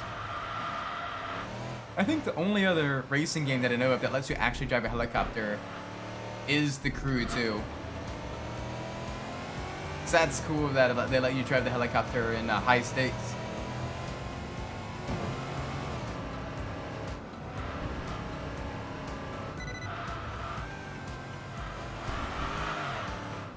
It's it's test drive only. Okay, so you can't really, you know, race it. You can't really, you know, go up against the cops with it.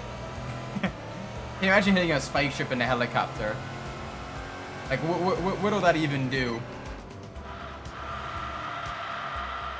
Oh no, we hit a spike strip, but there's no tires.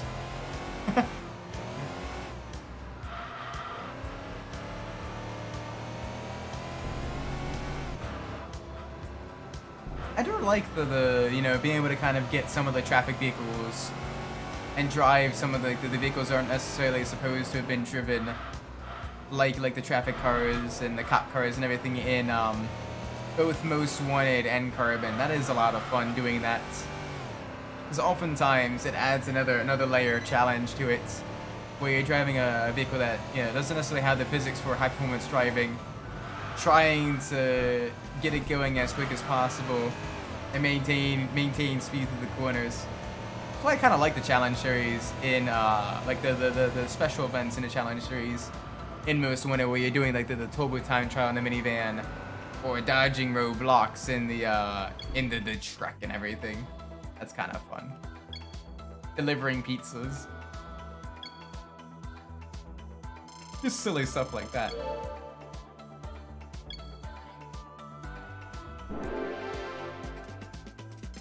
There we go. Give us some engine power. Alright, there we go. There we go.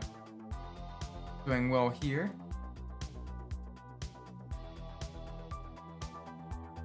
Alright, let's see what events will await us. Sprinters Cup. 9.4. Jeez. Okay, so we don't really have a whole lot that we can be competitive in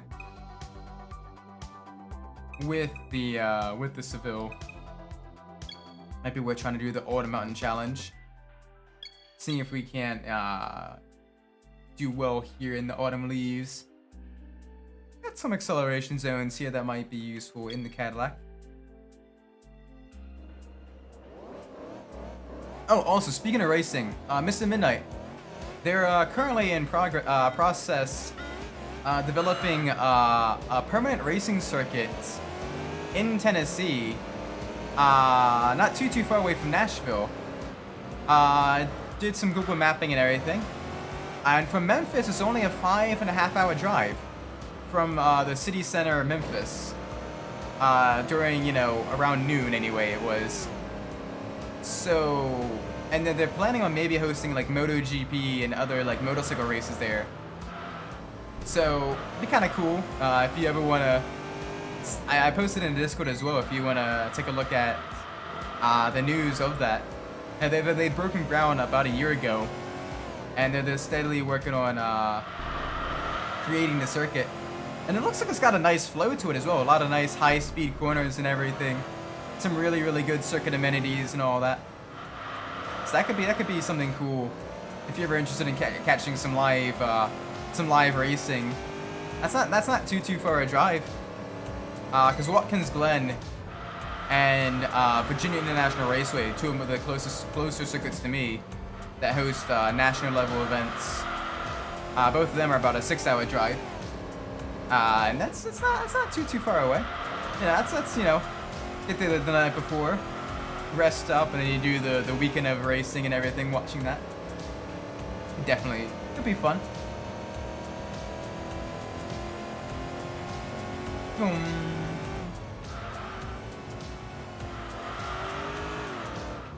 Alright, literally gotta be just gentle with the car.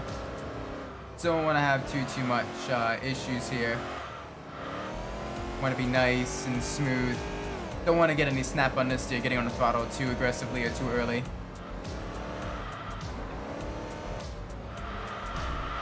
Brakes still aren't great on it. I gotta readjust my braking point to brake way earlier than I think I can, because otherwise I end up running into the wall. And it's kind of fun adapting the driving style to the different vehicles in the game and trying to still win races. One of my favorite challenges. That's why I also enjoy driving the vehicles, you know, the premium sedans, the compacts, the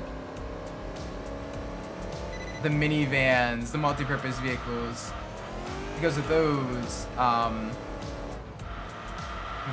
you know, you get to kind of really see the vehicle's flaws, the vehicle's shortcomings, and you gotta kind of drive around them. Whereas, you know, with the sporty and the real sports cars, they're pretty quick all throughout a lap.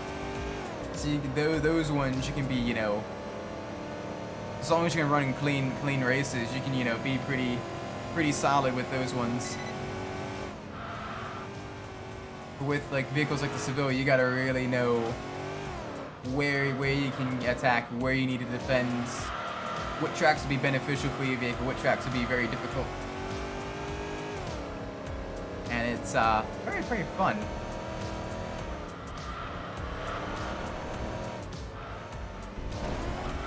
Little tippy tap of the wall there.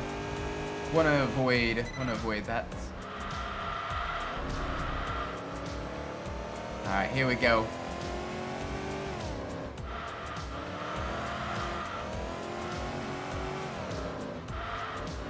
Nice and smooth, nice and gentle. Alright, come on. That Celica is challenging for position though. They were right there with us within a second. Okay, they dropped back a little bit, but they were within a second of us. Not too long ago. I can see them, the little red dot in my rear view. That's how we know they're still close.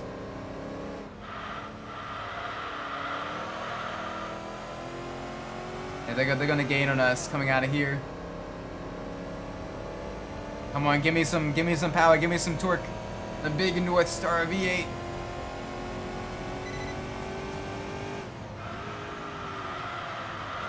Cool fact as well, the North Star V8 was also used on the Cadillac XLR, which used a modified Corvette C5 chassis as well. So it's kind of like the sister car to the Corvette, but a bit more luxurious, a bit softer suspension.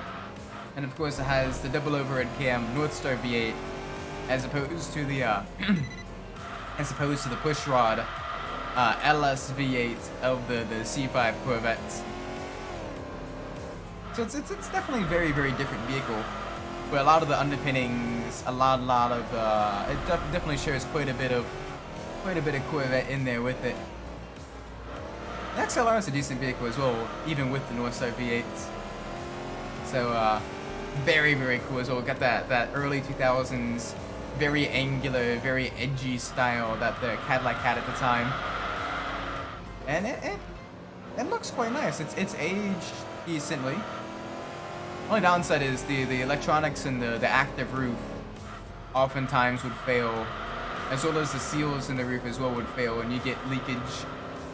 At least here in Maryland where it rains a lot. So buyer beware on that front. But if you can keep that maintained and keep replacing those, you know, at every couple years, you should be okay. Expensive though. Nice and clean, mostly clean.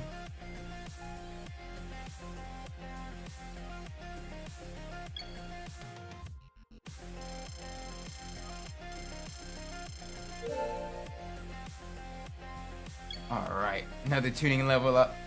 That'll make the Cadillac a little bit easier to drive, a little bit lighter, a little bit more maneuverable, better brakes hopefully.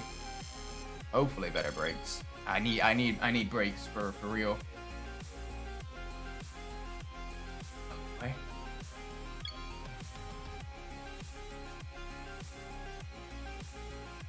Thanksgiving race. 8.3. That's not atrocious. What are we up against in the Winter Trom Challenge? A literal rally car. Let's do the high speed battle. We might be able to do half decently here. That Viper is gonna murder us, because even if the opponent does drive it very cautiously, the Viper is gonna be very, very aggressive, very, very fast in a straight line. So we do need to be just a little bit gentle. All right. Although we should be able to easily beat the Astros, should be able to probably beat some of the Japanese cars who do have the maneuverability advantage, but on a track with only 4 corners, power does help out a lot. Got a solid launch off the line.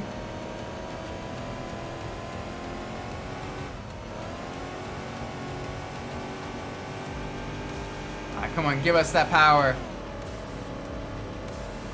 Now that I think about it, I don't remember there being any Cadillac Indy 500 pace cars. There have been Fords, there have been GMs, both Pontiac and Chevrolet. There have been plenty of Dodges. But I don't remember there being ever any Cadillac pace cars. Maybe I'm wrong. Like they've used, especially the Firebird, the Camaro, and the Corvette so many times as pace cars for the Indy 500. They've used the Viper.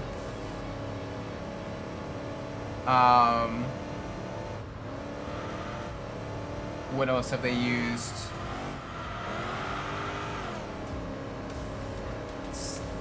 It's usually been like a Corvette or Camaro. Just because those have been the long runners. I think they used the Mustang a couple of times as well, but don't quote me on that. But I think they used the Mustang like once or twice during the Indy 500. It'd be cool to see them use the Cadillac as well for like a pace car. But I imagine the pricing on that would be very very expensive. And I imagine a Cadillac pace car tribute probably wouldn't sell nearly as well as a Chevrolet or a Pontiac one. Oh, there goes the Viper. Because usually you're buying Cadillacs for the luxury and the performance, not just the performance. Whereas you're buying a Camaro or a Corvette for just performance. Oh gosh, the understeer though in these corners.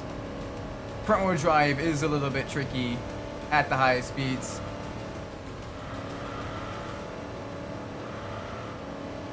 Apparently Threads is closing in on 100 million users. I forgot that was a thing. Interesting. Interesting. Yeah, I kind of forgot about Threads as well. Like, I know a lot of people set up Threads accounts when Elon took over Twitter. But then, like, outside of that, I've not really seen too many people posting about Threads. Like, the people I knew that got the Threads account, like, they still use Twitter. So I'm like, okay, then what's the point of getting the Twitter alternative if you're still going to use Twitter or X or whatever the heck it's called now? So it's kind of it's kind of silly. Like even like people that I know that do use Threads are like, yeah, but I also use Twitter as well. Like I never saw anyone like completely jump ship to only Threads. At least not to my knowledge. There probably have been a few, but none that I particularly know of.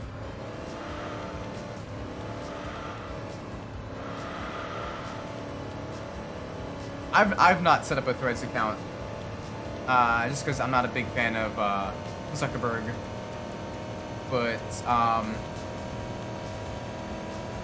I do kind of wonder what it's like on Threads as well. You know, how easy the app is to use, what the discoverability is like, what the algorithm is like, and everything. How good is the picture and video compression? So I know Twitter video is absolutely dog water. Granted, it was like that even before Musk, but it's still an issue. Reddit video as well is absolutely terrible. Just because for both of them, to save money, they compress the file so much that the video quality is like dreadful. I may as well be recording on like a CCTV. You know, with one of the like a stolen CCTV camera or something like that. Because otherwise, it's just like things that when I record natively, or even like when I rewatch the VODs on YouTube and everything. I can make out stuff in the gameplay and everything perfectly fine, but then I upload the files on the Twitter or on the Reddit or what have you, and it's a completely different beast. And you're like, oh gosh, that looks kind of gross.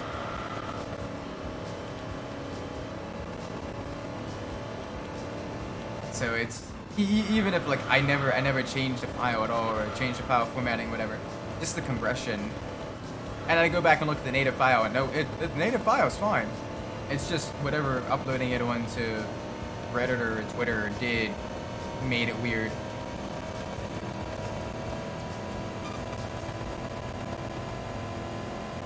That RX-8 is giving us a solid run for our money. It's got to be a little bit smoother through the corners, try to carry a little bit more speed, not understeer nearly as much. Got one more lap, basically 5 more corners to hold it back. We do have that straight line speed though. But they got that handling through the turns, the twist, the 4 twisty bits.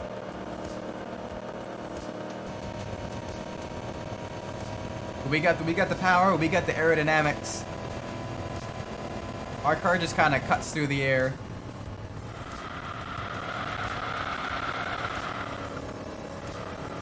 I like how with the front-wheel drive as well, we can kind of pull out of the slides gently as well by just gradually getting onto the gas, as opposed to trying to get onto the brakes.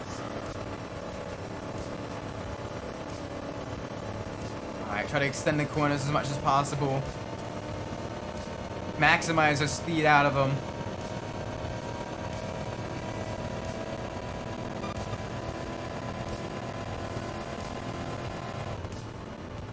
Little tab of the brakes with the weight transfer to the front tires to get it turned in. Oh, that's a tippy tap.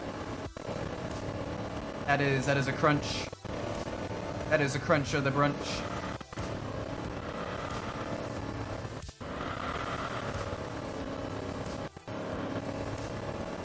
Alright, here we go.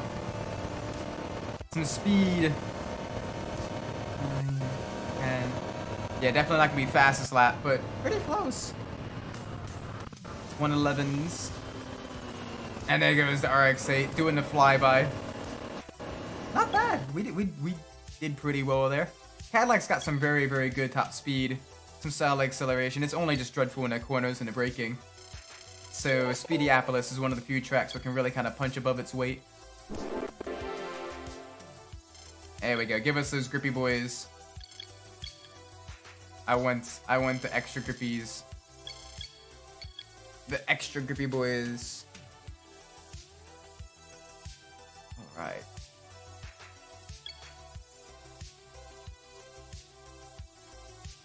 The Japan Grand Prix. Oh, this is gonna be. Ooh.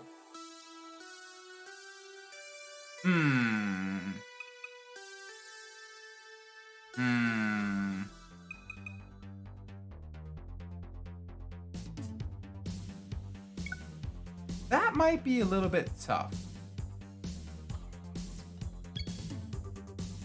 Screw it, we ball. Let's do it!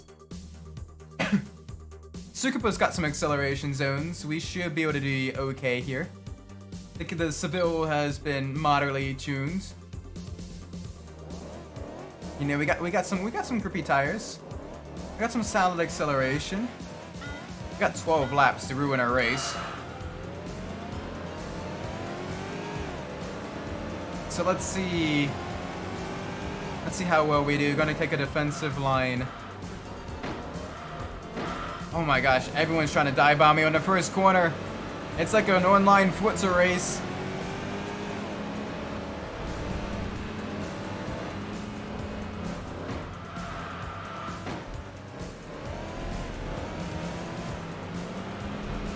Oh gosh.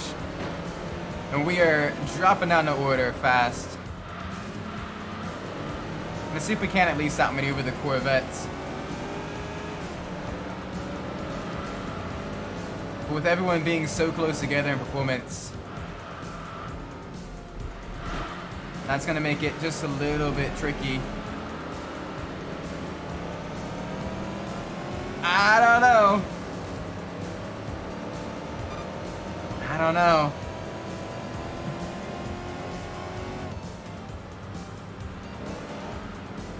Ooh, Corvette went wide. So did we. Oh, we don't have that high speed grip.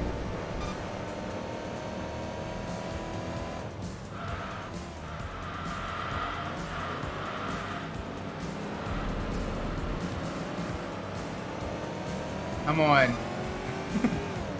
Let's see if we can't muscle way back up into at least 4th.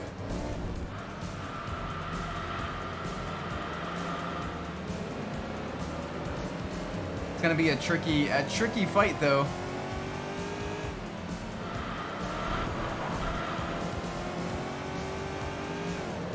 Especially because vehicles like the Subaru are already getting past everyone else.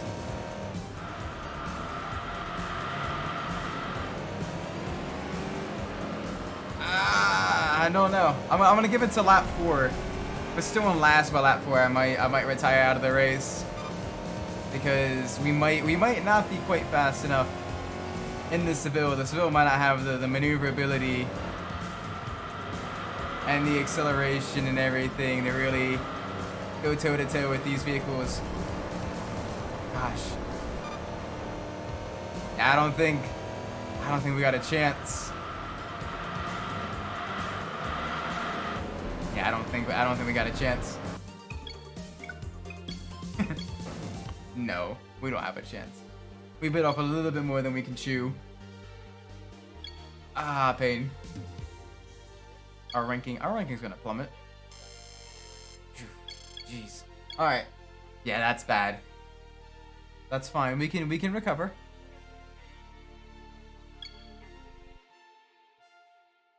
All right. Let's see. U.S. Grand Prix. Yeah. No.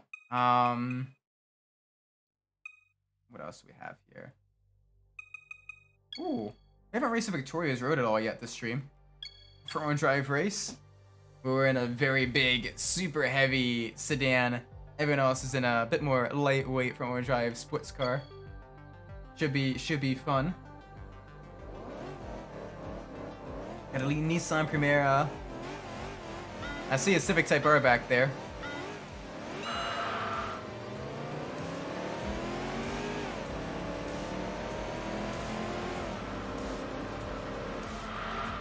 Alright, gotta be nice and gentle here. Because it is a city street circuit, so it does give, acceleration does help out a lot. But man, is it a little bit tricky.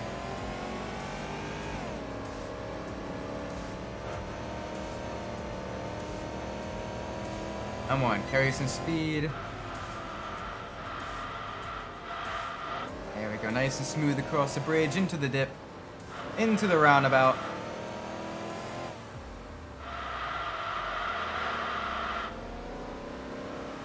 Alright, let's go, let's go.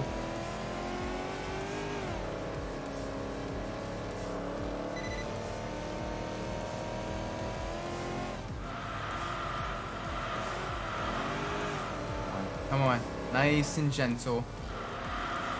Gradually get onto the throttle. Let's gradually get onto the speed.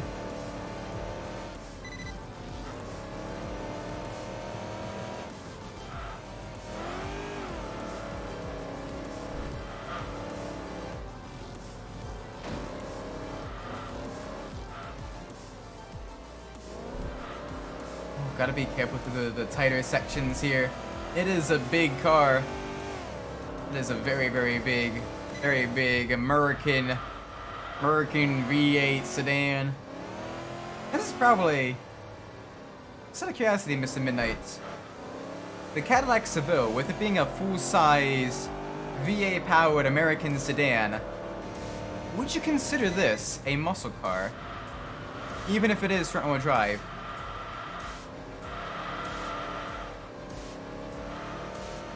That'd be an interesting, and everyone else as well. Anyone else watching the stream, would you consider the Seville a muscle car? Because I can see why people would argue that it is, with it being, you know, full-size American sedan powered by a high-power American V8. Oh gosh. But on the other hand, I know people that would argue, well, no, it's a luxury vehicle, because it's you know, got the softer suspension. It's front-wheel drive, you know, it's got, you know, the plush luxury interior and all that stuff. So it's definitely very iffy.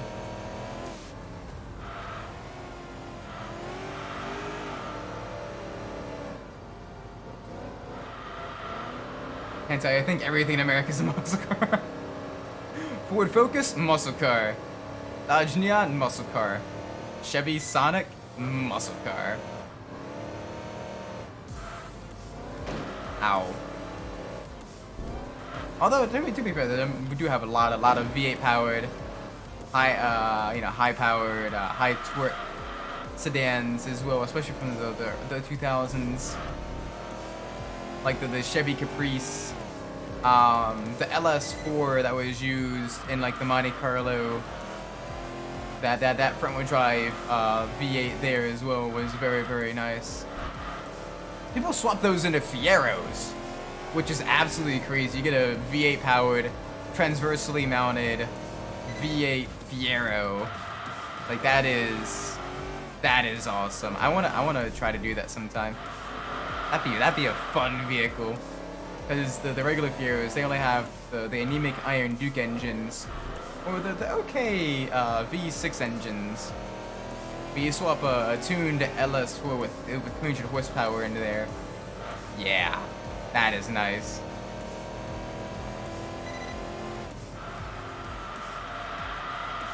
What was the engine I was using? The Cobalt SS as well.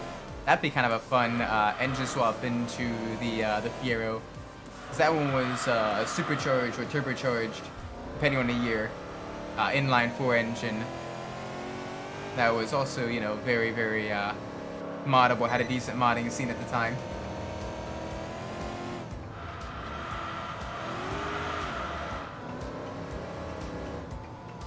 Just gotta be nice and gentle with the Cadillac.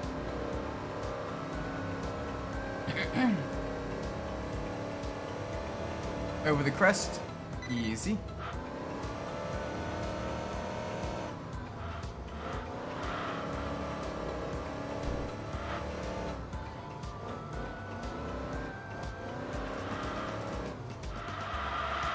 You know what's cool as well is the Seville kind of had a sister car, the Oldsmobile Aurora, and that car is actually really cool as well.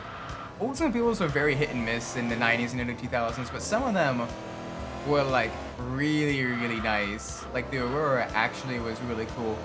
They actually made a racing version of the Oldsmobile Aurora as well. That got converted to rear-wheel drive, front-engine rear-wheel drive, but still kept the V8. And that was a very, very nice car too. The racing version.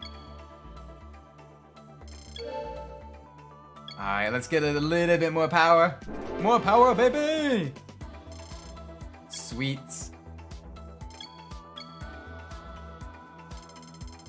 Yeah, our ranking is still tumbling down. It all returns to nothing. It just keeps tumbling down, tumbling down, tumbling down.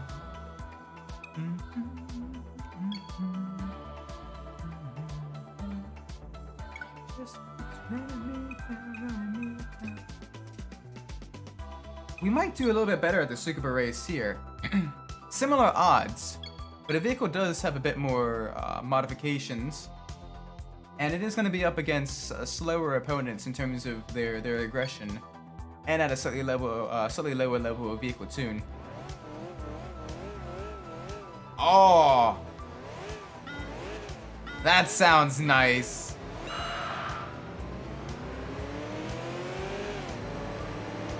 The new V8 exhaust sound, the smooth revving double overhead cam V8 in the Seville. Let's give that a listen. Oh, yeah. That is nice. Like, when you get to stage 2 for the power, the vehicle really kind of comes alive in terms of the sound. On the downside, it means you're only 3 levels away from getting it to level 10. But my gosh, the sound, though.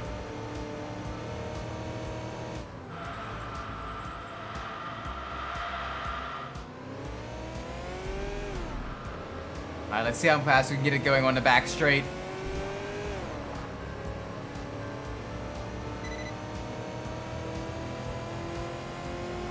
Yes, nice and smooth, gentle glide of the brakes.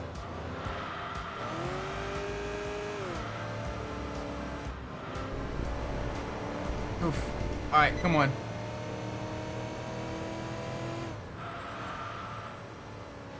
Nice and smooth. There we go. Keep it up, keep it up.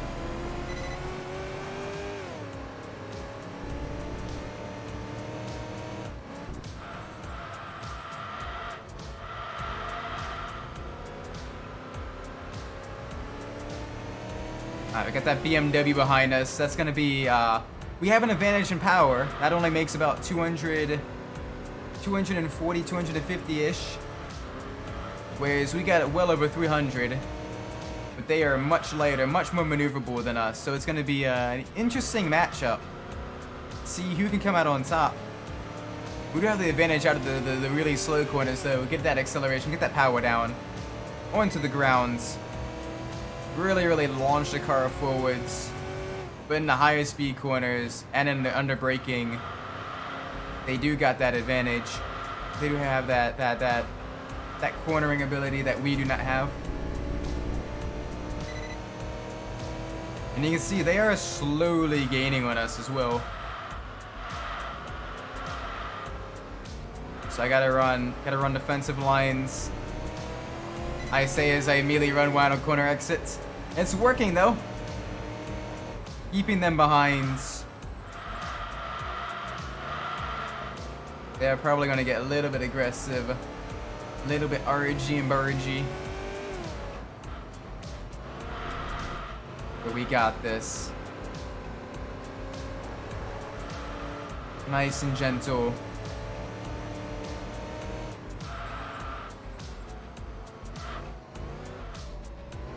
Come on. Come on. Give me that acceleration out of the hairpin. This is where we can really pull ahead. This is where we kind of save ourselves. Alright, good. Another half second, more or less.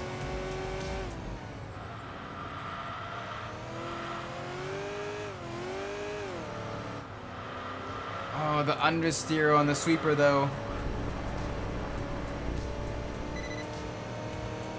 Alright, they gain a good 0.6 seconds on us there. Ah! No! No. Alright, come on. Gotta use the acceleration of the car to its advantage then. Hanging around the outside. Can't quite outmaneuver him though. So now we gotta be the ones to make a pass stick.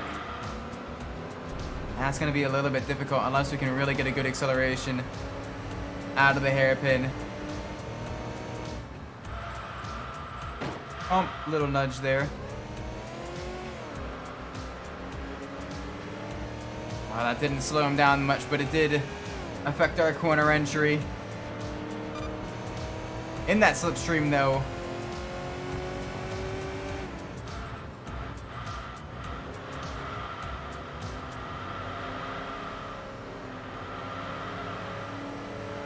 gotta be very smooth, the accelerator here.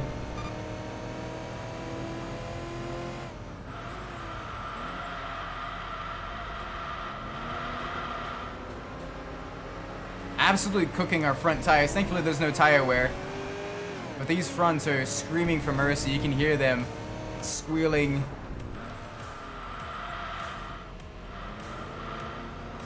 Inside tires even getting a little bit of spinning.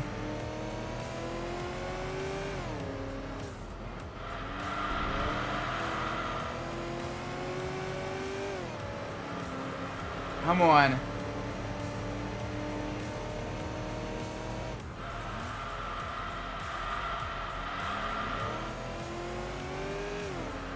Oh, he's right there. Making fries with veggies taste bad.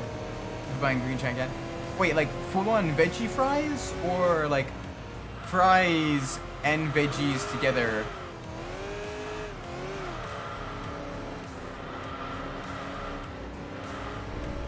Like, geez, sorry I had that experience though.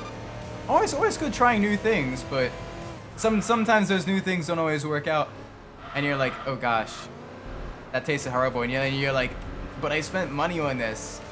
So you still eat it, but it tastes horrible. I spent money on this.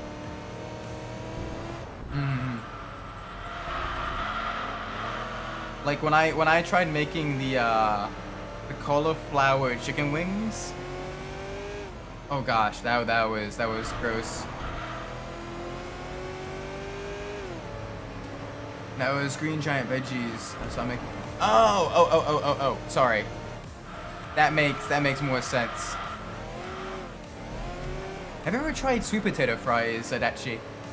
Oh, sweet potato fries. Just a little bit of like cinnamon sugar on them. So good. Tasty.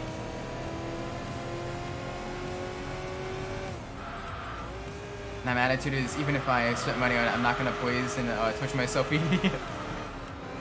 I don't know, if it's mediocre, I'll still suffer through and eat it. But if it's like really, really bad, then I'm like, okay, yeah, it's going down the garbage disposal. I usually try not to waste food though, because I always feel bad. I always feel bad doing that. So I'm like, yeah, but like, you know, starving people and everything. Yeah, you spent money on it, but is it worth going to the hospital? Some root vegetable mix, but a little springy. Ugh. See, I love root vegetables though, but that sounds really gross. That sounds really, really gross. The fact that they're all springy. It's like if you overcook a potato in a soup. Yeah. Don't. I love roasted veggies, but please don't ever overcook your veggies. Oh, that sounds gross. That sounds very icky. No, I love vegetables though. Like with very few exceptions, I love my vegetables. It's basically just like I love my carrots, I love my broccoli, I love all my peppers, I love my onions and everything. All of that stuff. I love all the potatoes. I like rich juice, but it was like so bad. It said 6 minutes to potato on the. Yeah, no, cooking vegetables in a skillet, a little bit of olive oil, some garlic, a little bit of onion powder. Delicious. Really good. And still quite healthy as well. They get it's just to where the outside is just a little bit crispy, but the inside, you know, is still fresh. Delicious. Very good. I love skillet vegetables.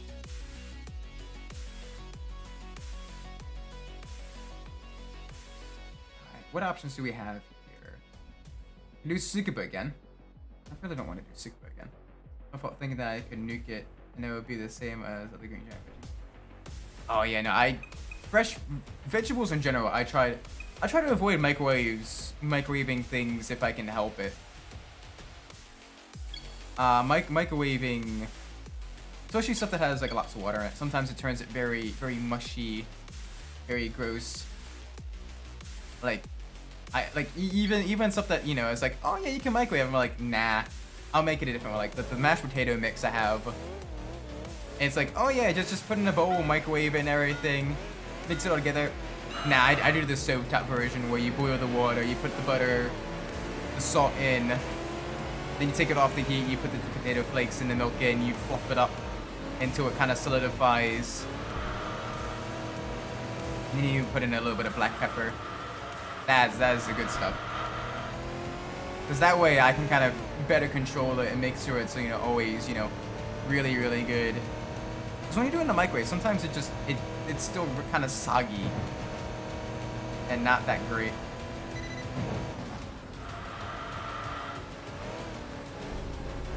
Like the microwave is a cool invention and it has its purpose, but I much prefer stovetop cooking.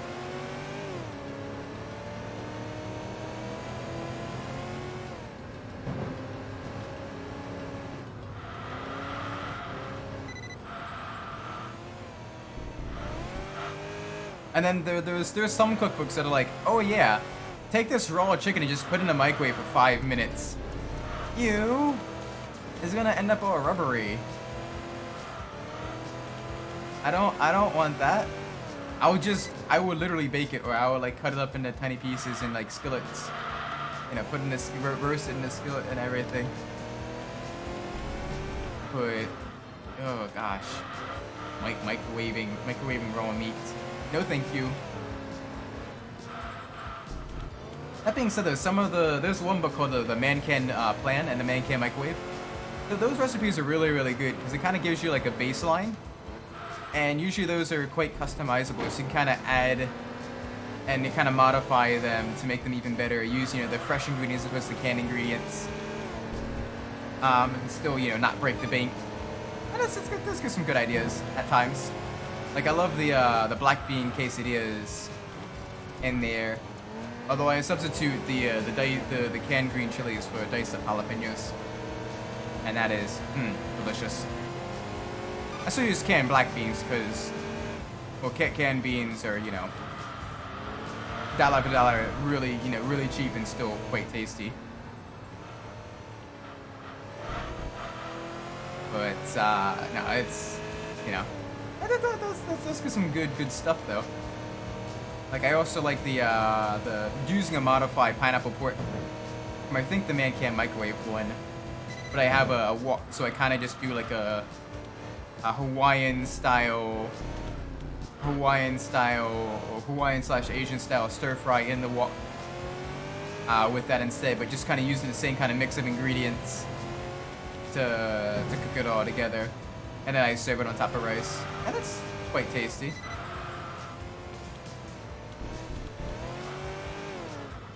But it's like, hey, you can, you know, it's you know, customizable, modifiable, and all that stuff.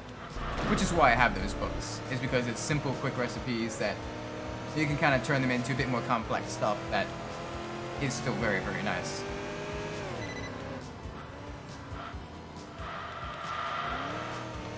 good. Oh yeah, it's very, very good. But some of them are kind of gross though. Like there's one where it's the 50s style chicken, where it's chicken, like a big chicken breast with the gravy and peas on top of it, and I'm like,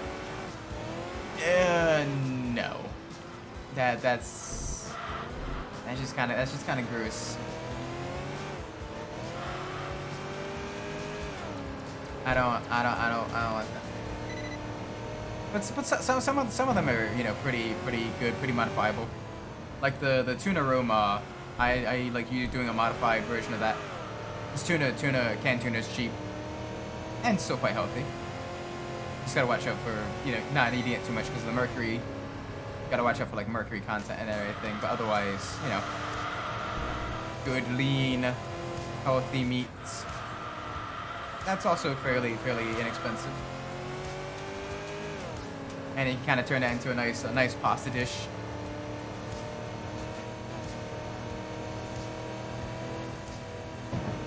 I don't know, it's weird. Like even now that I'm like doing engineering stuff and like, you know, working and everything, the broke college student mentality kind of still applies when getting groceries. So I'm like, oh yeah, I got a good deal on this.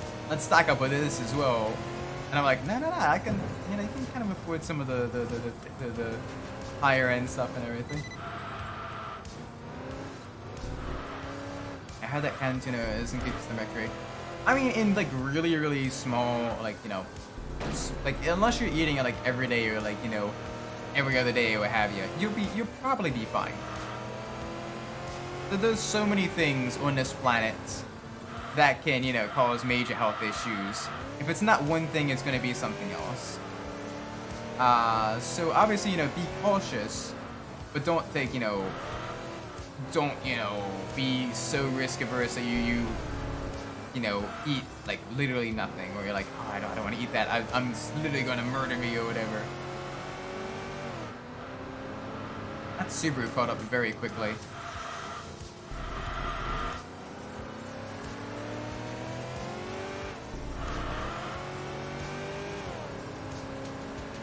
Gosh. Oh, less than half, about a half a second behind. Through the chicane. There we go, nice and smooth. No off courses there. Alright, big push to the finish line. Nice.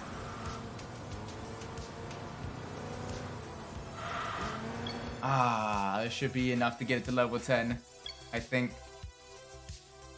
I think we're at level 10 now. We're at level 9, now going to level 10. No, now we're going to level... Now we're at level 9. So one more race. And we can do a shorter race. Because it is a free week. So let's go see what we have here.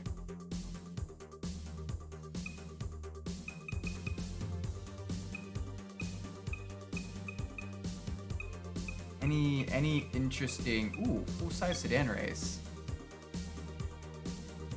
against some other big vehicles? Yeah, let's do it. In Autumn Hill as well. Tiny cores with big full-size sedans up against a lot of Japanese and German luxury cars. Should be interesting. I think we're the only front-wheel drive car as well here on the grid.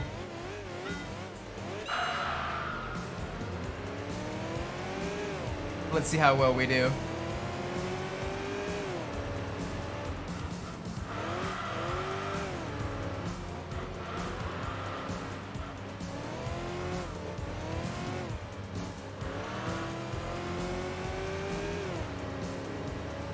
All right.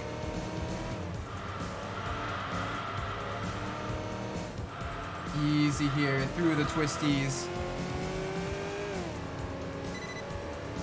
Yeah, the tires definitely help out a lot. You get that a lot more turning now. Lots of grip.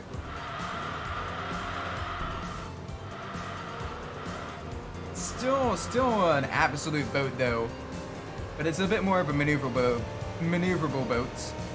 It's closer to a smaller, you know, a smaller speedboat as opposed to a giant land yacht. I say as I understeer into turn 1. Whoopsie daisies. Alright, come on. Nice and gentle with it through the twisty bits.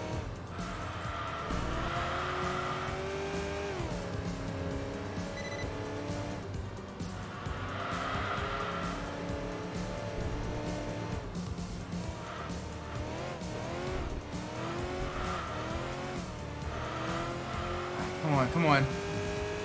Big push now.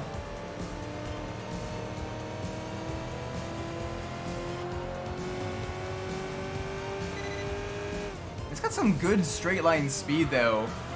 Once you fully upgrade the Seville. Very, very nice on the straights. Got quite a bit of power from that North Star V8. Oh gosh. The next vehicle is either going to be an SUV or a minivan, so it's going to be an even bigger boat. It's going to be an even bigger boat than the Seville.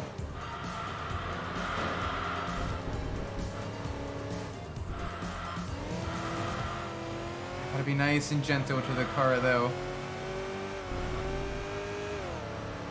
Alright, back onto the straight. Let's see the speed now. Let's see how fast we can get it going. Probably close to about 120. Right at the end of the straight. 118 before we needed to brake. Such a short straight, that's not bad.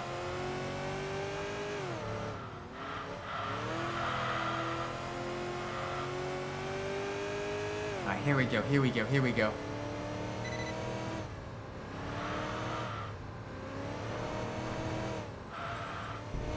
Little dab of the brakes before the left-hander.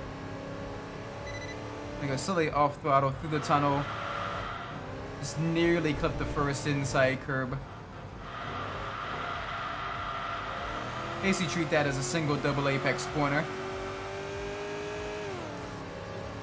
Alright, come on. Give me some speed. Give me some speed. Nice. We even got the personal best lap there.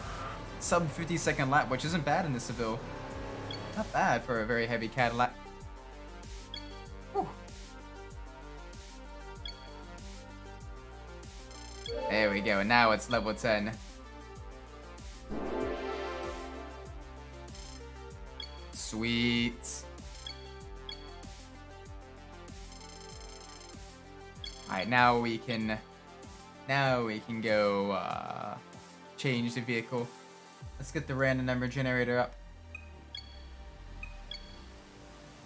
I don't want that. I don't want recents. I want to search for a multi-purpose car. And we have 3 options. We have the Mercedes G-Wagon, the Audi Allroad Quattro, and the Nissan L Grand. So let's turn on the display capture.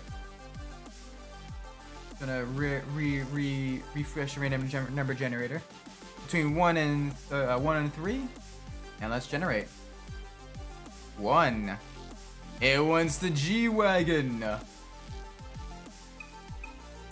Don't mind if I do. 5-liter supercharged. Oh, this one isn't supercharged. There are versions that are supercharged though, and those ones are absolutely terrifying. I like it in that forest green actually. This one's gonna be interesting to drive, as it is a very high off of the ground car. It does have four-wheel drive, which will help with the acceleration and will help with the grip. It does have very thick, very meaty tires. So I'm gonna lower it a little bit. I'm gonna drop it. I'm gonna stiffen it up a bit. There we go. And just a little bit towards acceleration. And there we go. That should help out.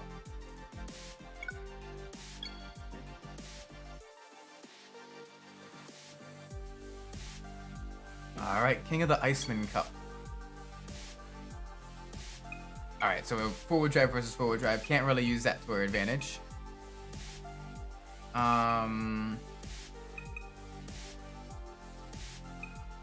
Ooh, advanced match. What are we up against here? Mustang. Let's do it. That's Mustang versus G-Wagon. two V8 powered beasts in the wet. We have the grip advantage. Mustang is lighter though and does have a power advantage as well. So this will be interesting. We did have a slight advantage on launch. And we do have an advantage going into the first corner. So we're able to get the grip on the slippery wet cobblestone. But that Mustang is diving down our inside. Oh, thankfully our meaty suspension can handle the massive curve there on the inside. Oh gosh, it understeers. The understeer in the G-Wagon. That's gonna be interesting.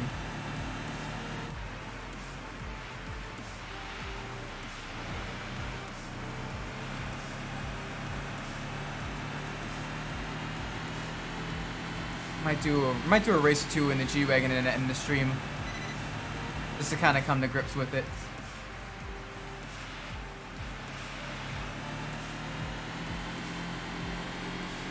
All right, come on, give us some speed.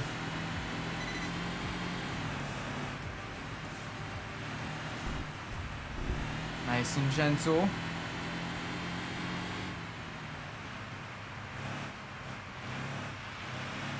Come on. Come on. No, that's understeer. That is some serious understeer there. Wow.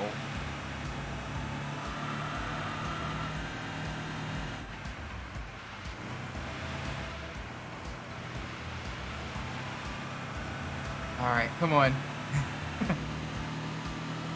This big, beautiful box. Just vibing.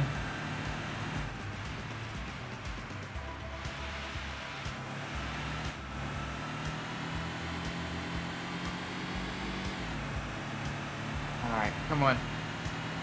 Do the chicane again.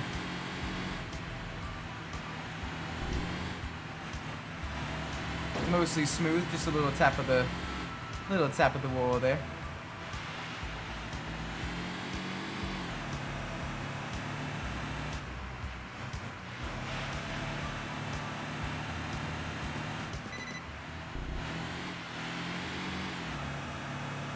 Alright. Be gentle.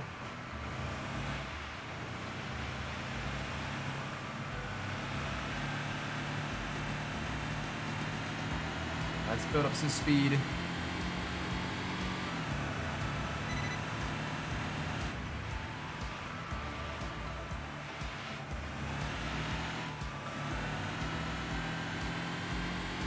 Alright, come on. 3 more laps to go. Let's keep this thing off the walls and in the lead.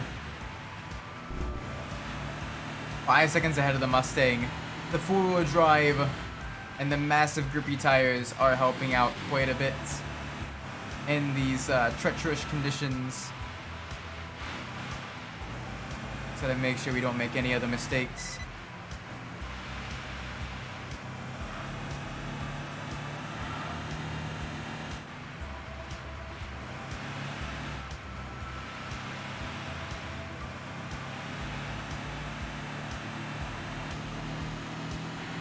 Alright, 2 to go.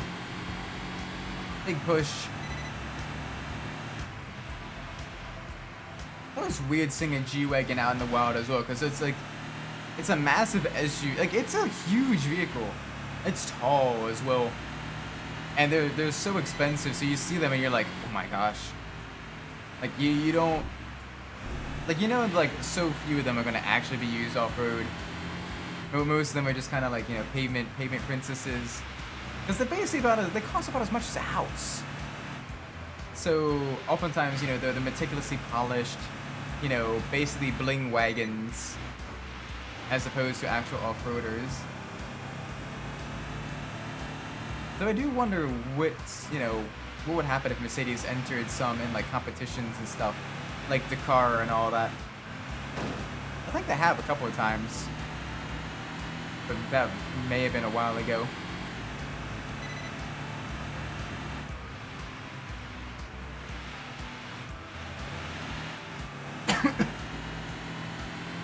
Alright, come on. Final lap. Give me that good grip. Give me those grippy socks.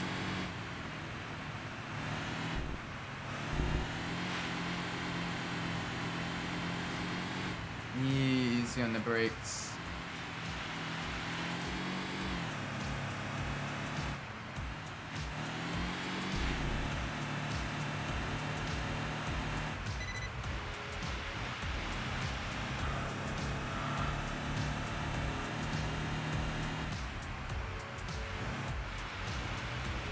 Nice and gentle around the final turn. Gradually get back up on the power. Speed! At least a little bit of speed. Yeah, we showed that Mustang who's boss. The masters of the wet.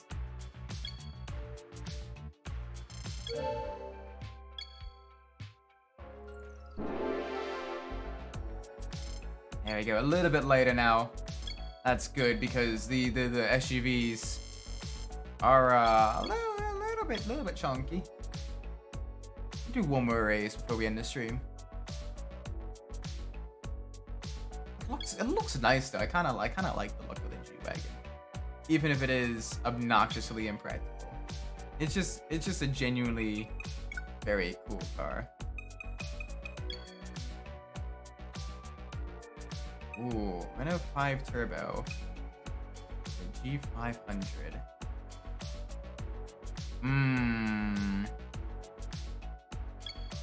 Let's try it. Let's try it. How well? Rally car versus four-wheel drive SUV. This would be an interesting matchup. We are gonna have that acceleration and that grip.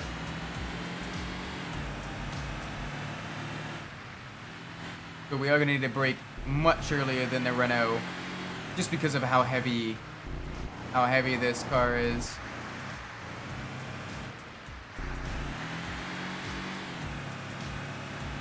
Over the little jump. The Mercedes makes that one look like child's play.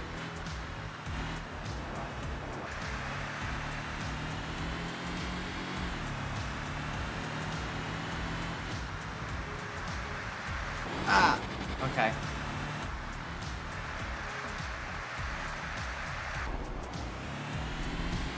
Alright, nice and gentle. Nice and smooth. Hello. Welcome, Sprockets. Hope you're doing well today. We're gonna be doing just a couple more races in the Mercedes G-Wagon before we end the stream.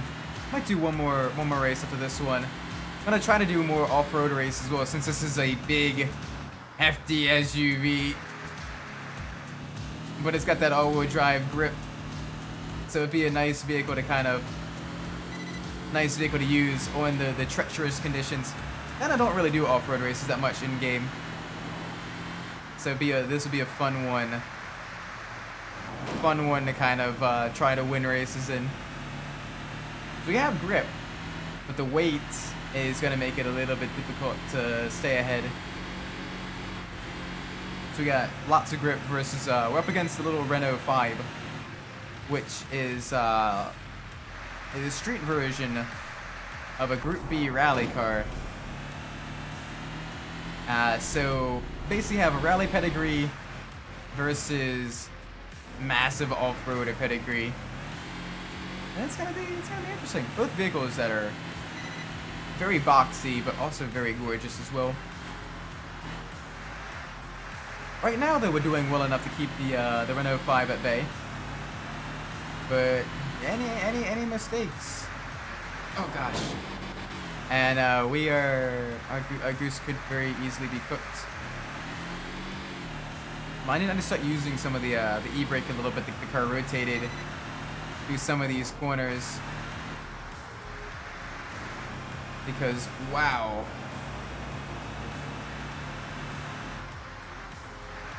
It just does not want to turn in the slow speed sections.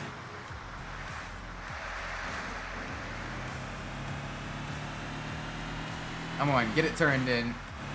Please. Oof. This is fun though, wrestling the heavyweight SUV around in the snow, trying to wrangle it. That's some decent power, so about 250 horsepower. Plenty of torque from the nearly 5-liter V8 motor.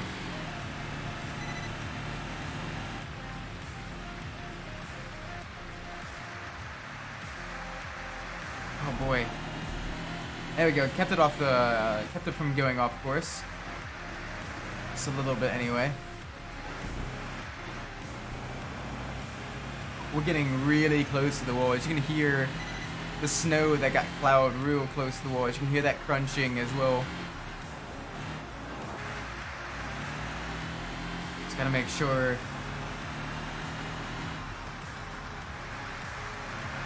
Gotta make sure we keep this nice and gentle. That is not gentle. Just locked the brakes going into that turn. No steering. No grip. Just ice.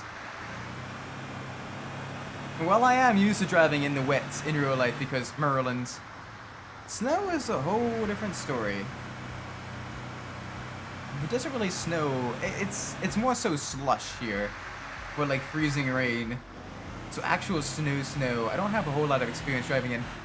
Only really got to do that during my when I was up in Pennsylvania during my college years. Outside of that, it's usually the roads are more so kind of slushy and just wet and kind of half frozen.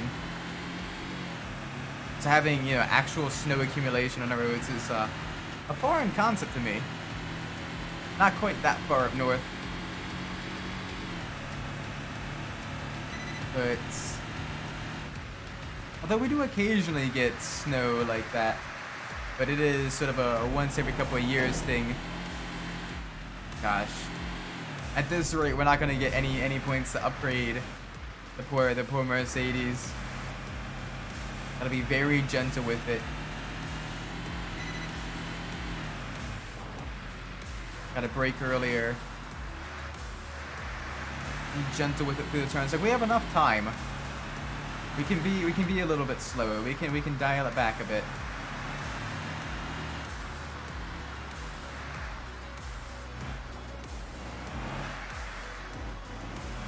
Oh, come on. Be nice to me, game.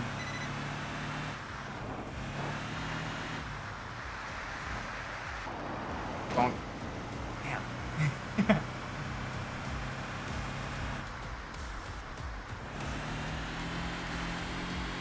And you can hear the vehicle kind of sliding around when we lose traction as well. Oh, man. It's a little bit interesting.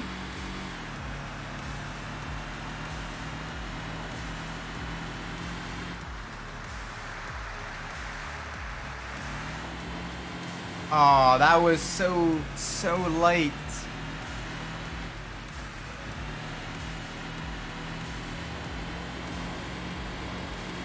That was so light. That was only a tiny tippy tap.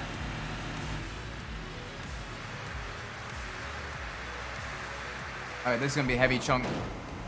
Now that was a heavier crunch. We were braking from so far back as well. It's just like, nah, I'm not gonna turn. I'm not gonna slow it down. Just plow us forward. The nature of giant SUVs. They got that acceleration in the snow. They got that grip for pulling ahead.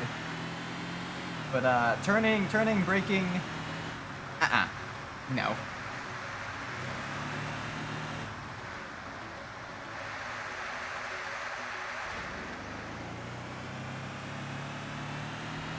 not really light enough that you can kind of flick around, or a Scandinavian flick either.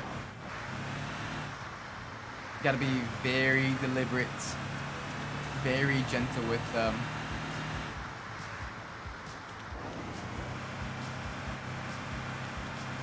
Come on. How you doing today, Sprockets? Hope everything has been well with you. How be all the stuffs? How be life? How is it treating you? Right now, I am just a little bit sleep deprived. Otherwise, I'm doing quite well. I'm doing a lot of practice for a GT4 race this Sunday. In Sim League I do off stream. And it's at Watkins Glen, so I'm super happy. It's been a wasted day, but everything's fine. Oh no! What caused it to be a wasted day?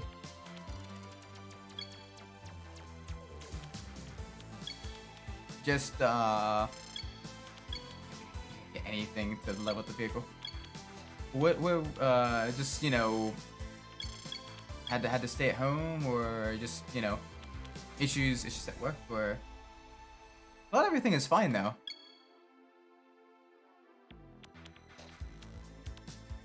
Ooh, what else can we do? What else can we do? Edge of the road challenge versus the S600. Kind of fun to do a four-wheel drive race at Pacific Gateway, though. Let's do it. The four-wheel drive, the super soft suspension will help out immensely on the bumps. Been running forgotten parts, and it's called the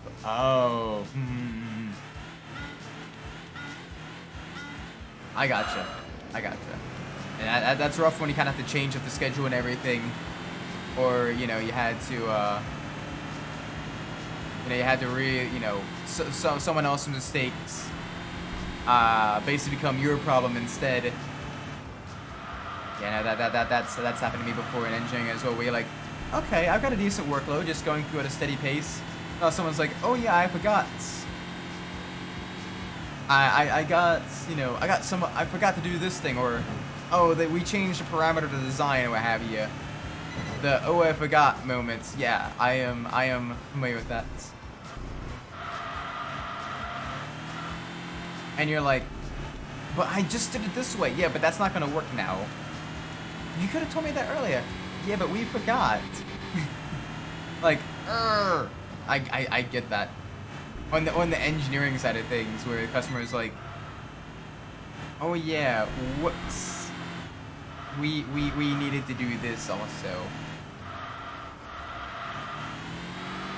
That's why you for contracts you always get it in writing.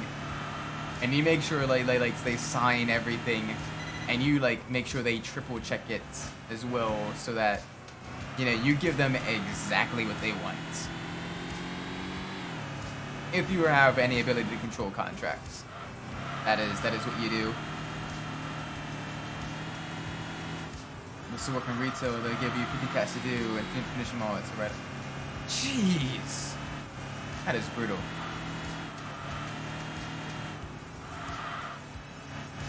Thankfully, the retail place I worked at was a bit more lax, at least by management. Management was pretty chill at the place I worked at. Like, all my coworkers were nice. It was just some of the customers that were like, I don't know, some of the customers were like really, really cool people, and I genuinely missed them. And then other customers were like, I still remember them, and not in a fun way. Retail customer service is like the bottom of the barrel, though. Yeah, you guys put up with a lot of stuff.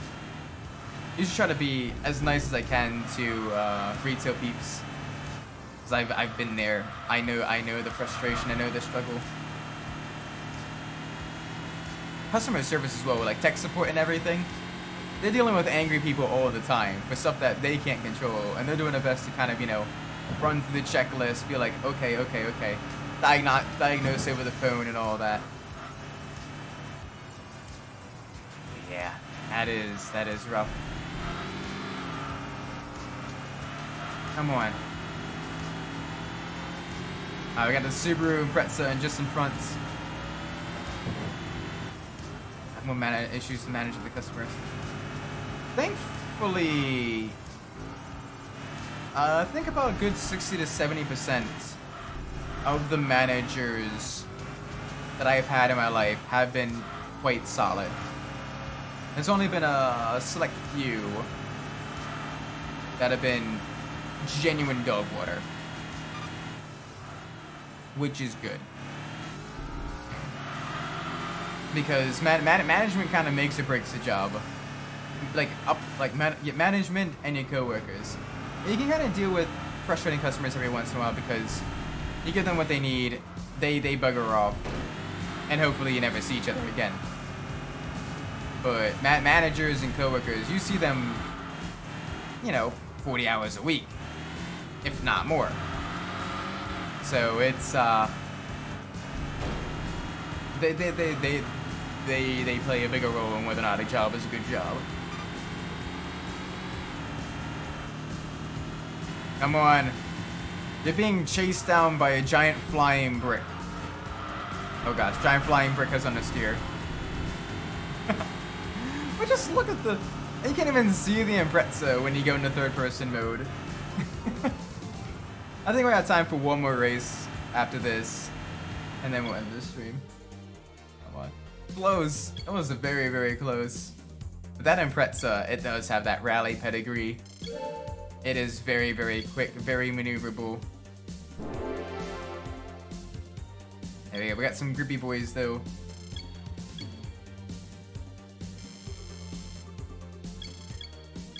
One more race. Let's see what we got. Hopefully we can do a solid off-road race.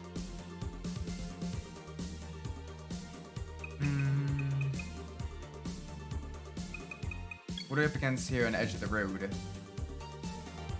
Jaguar. An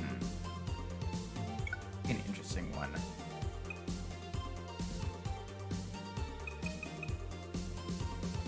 Let's do the lap of the Nürburgring in the freaking G-Wagon. To end off on the stream. This is gotta be really, really fun. Trying to maneuver a giant SUV around the Nordschleife, channeling the inner Sabine Schmitz energy, which she beat Jeremy Clarkson's time around the Nordschleife in a van, of all things. Yeah, you're gonna rear end me, the Tommaso Pantera. You can't even see where you're going in the third-person view. You're just guessing.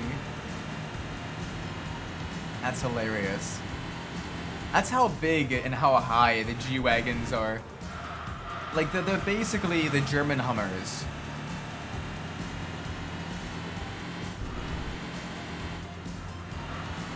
Like, they're just a little bit ridiculous. Okay, they're a bit ridiculous.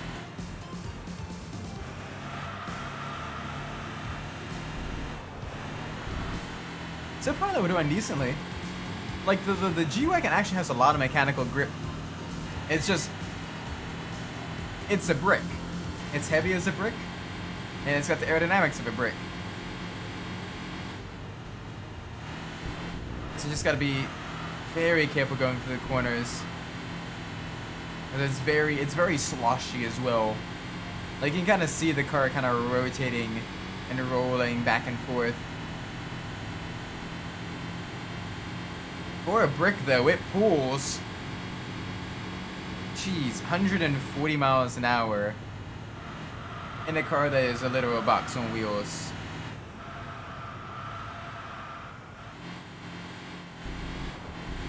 That is interesting.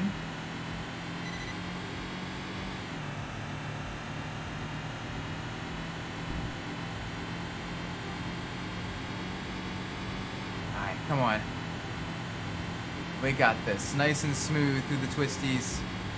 Brake here. Show brake just a little bit.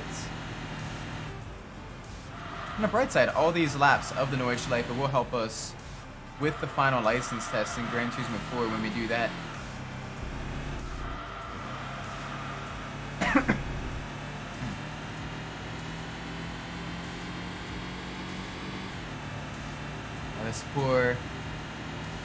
These poor tires probably screaming for mercy as well with how fast they're trying to take it through these corners.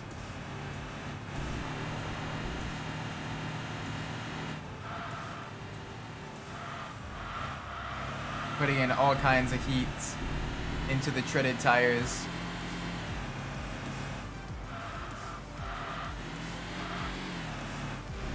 No one's close behind us. We've managed to keep the opponents at bay. We got enough power, enough acceleration, and doing okay through the corners that we may actually win this. But I'm a little bit cautious to say that because the opponents do get very quick in the later half of the lap, where the course kind of opens up a bit and you get a lot more corners that flow into other corners. The opponents are usually really good in that. Basically after the carousel, the opponents definitely get a little bit quicker.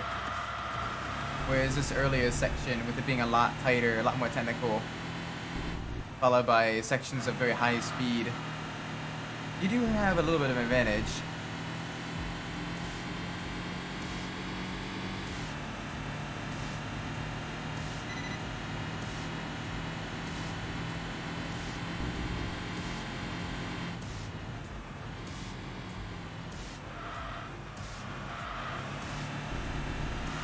Alright, nice and gentle. Nice and gentle. Keep it going.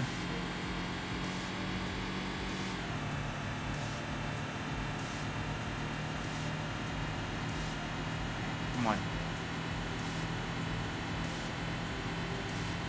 Nice and smooth.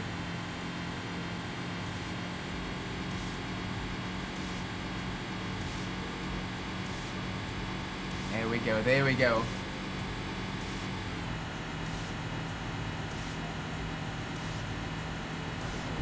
$120 in a giant SUV. Little tap of the brake. Get going around the twisties.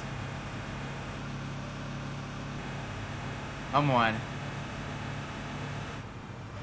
Try to make it nice and smooth. Start braking at the curb. Probably, nah, it's definitely a second gear corner until you get on the throttle. The carousel is going to be interesting in the very heavy, the very top heavy G-Wagon.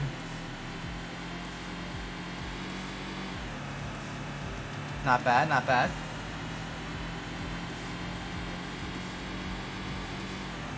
Come on. Alright, now into basically the final third of the course, where things get just a little bit interesting.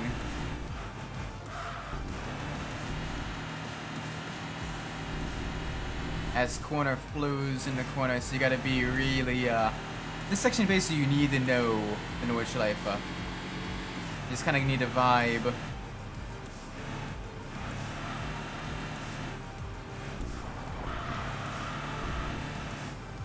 From one section to the next.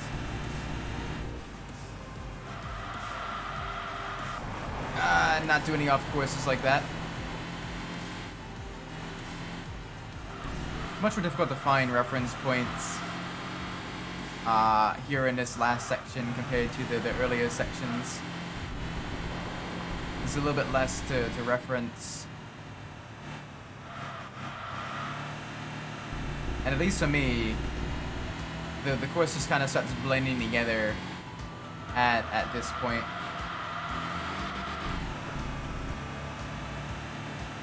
Where you just trying to roll with the punches, keep the car nice and stable.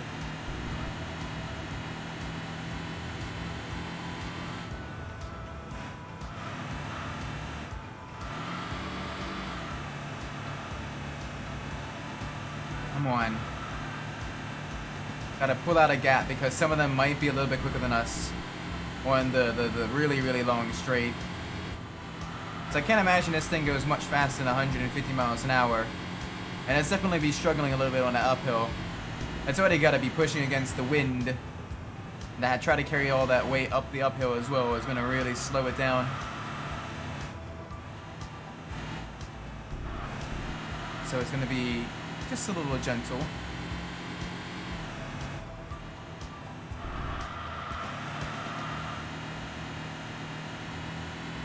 Come on. Nice and smooth.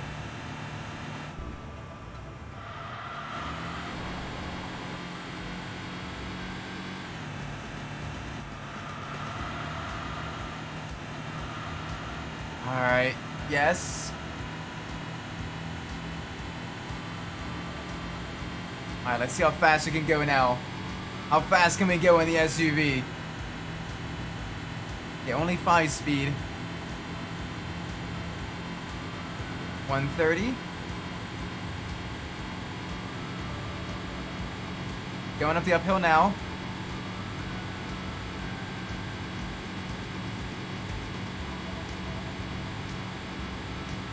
Oh, it's slowly getting faster. And now we're on a downhill, so we can probably really gain some speed here.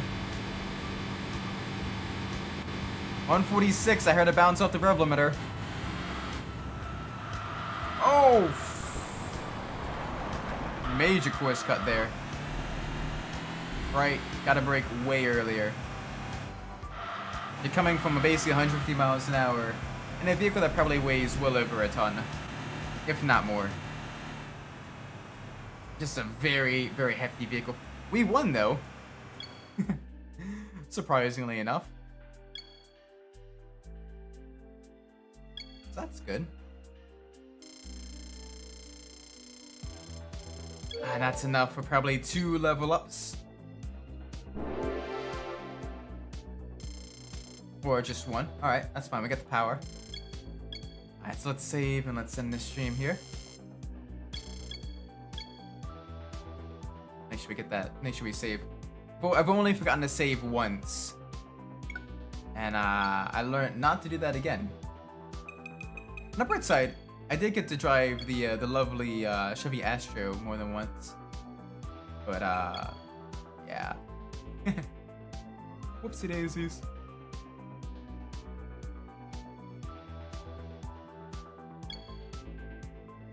Alright, with that being said, thank you all so much for watching. I do appreciate it. If you enjoyed the stream, please do like, subscribe. Let me know what I'm doing well in the comments down below. If you didn't like the stream, please let me know what I'm doing poorly so I can fix in the future. That being said, I'm an Isaac Umbras.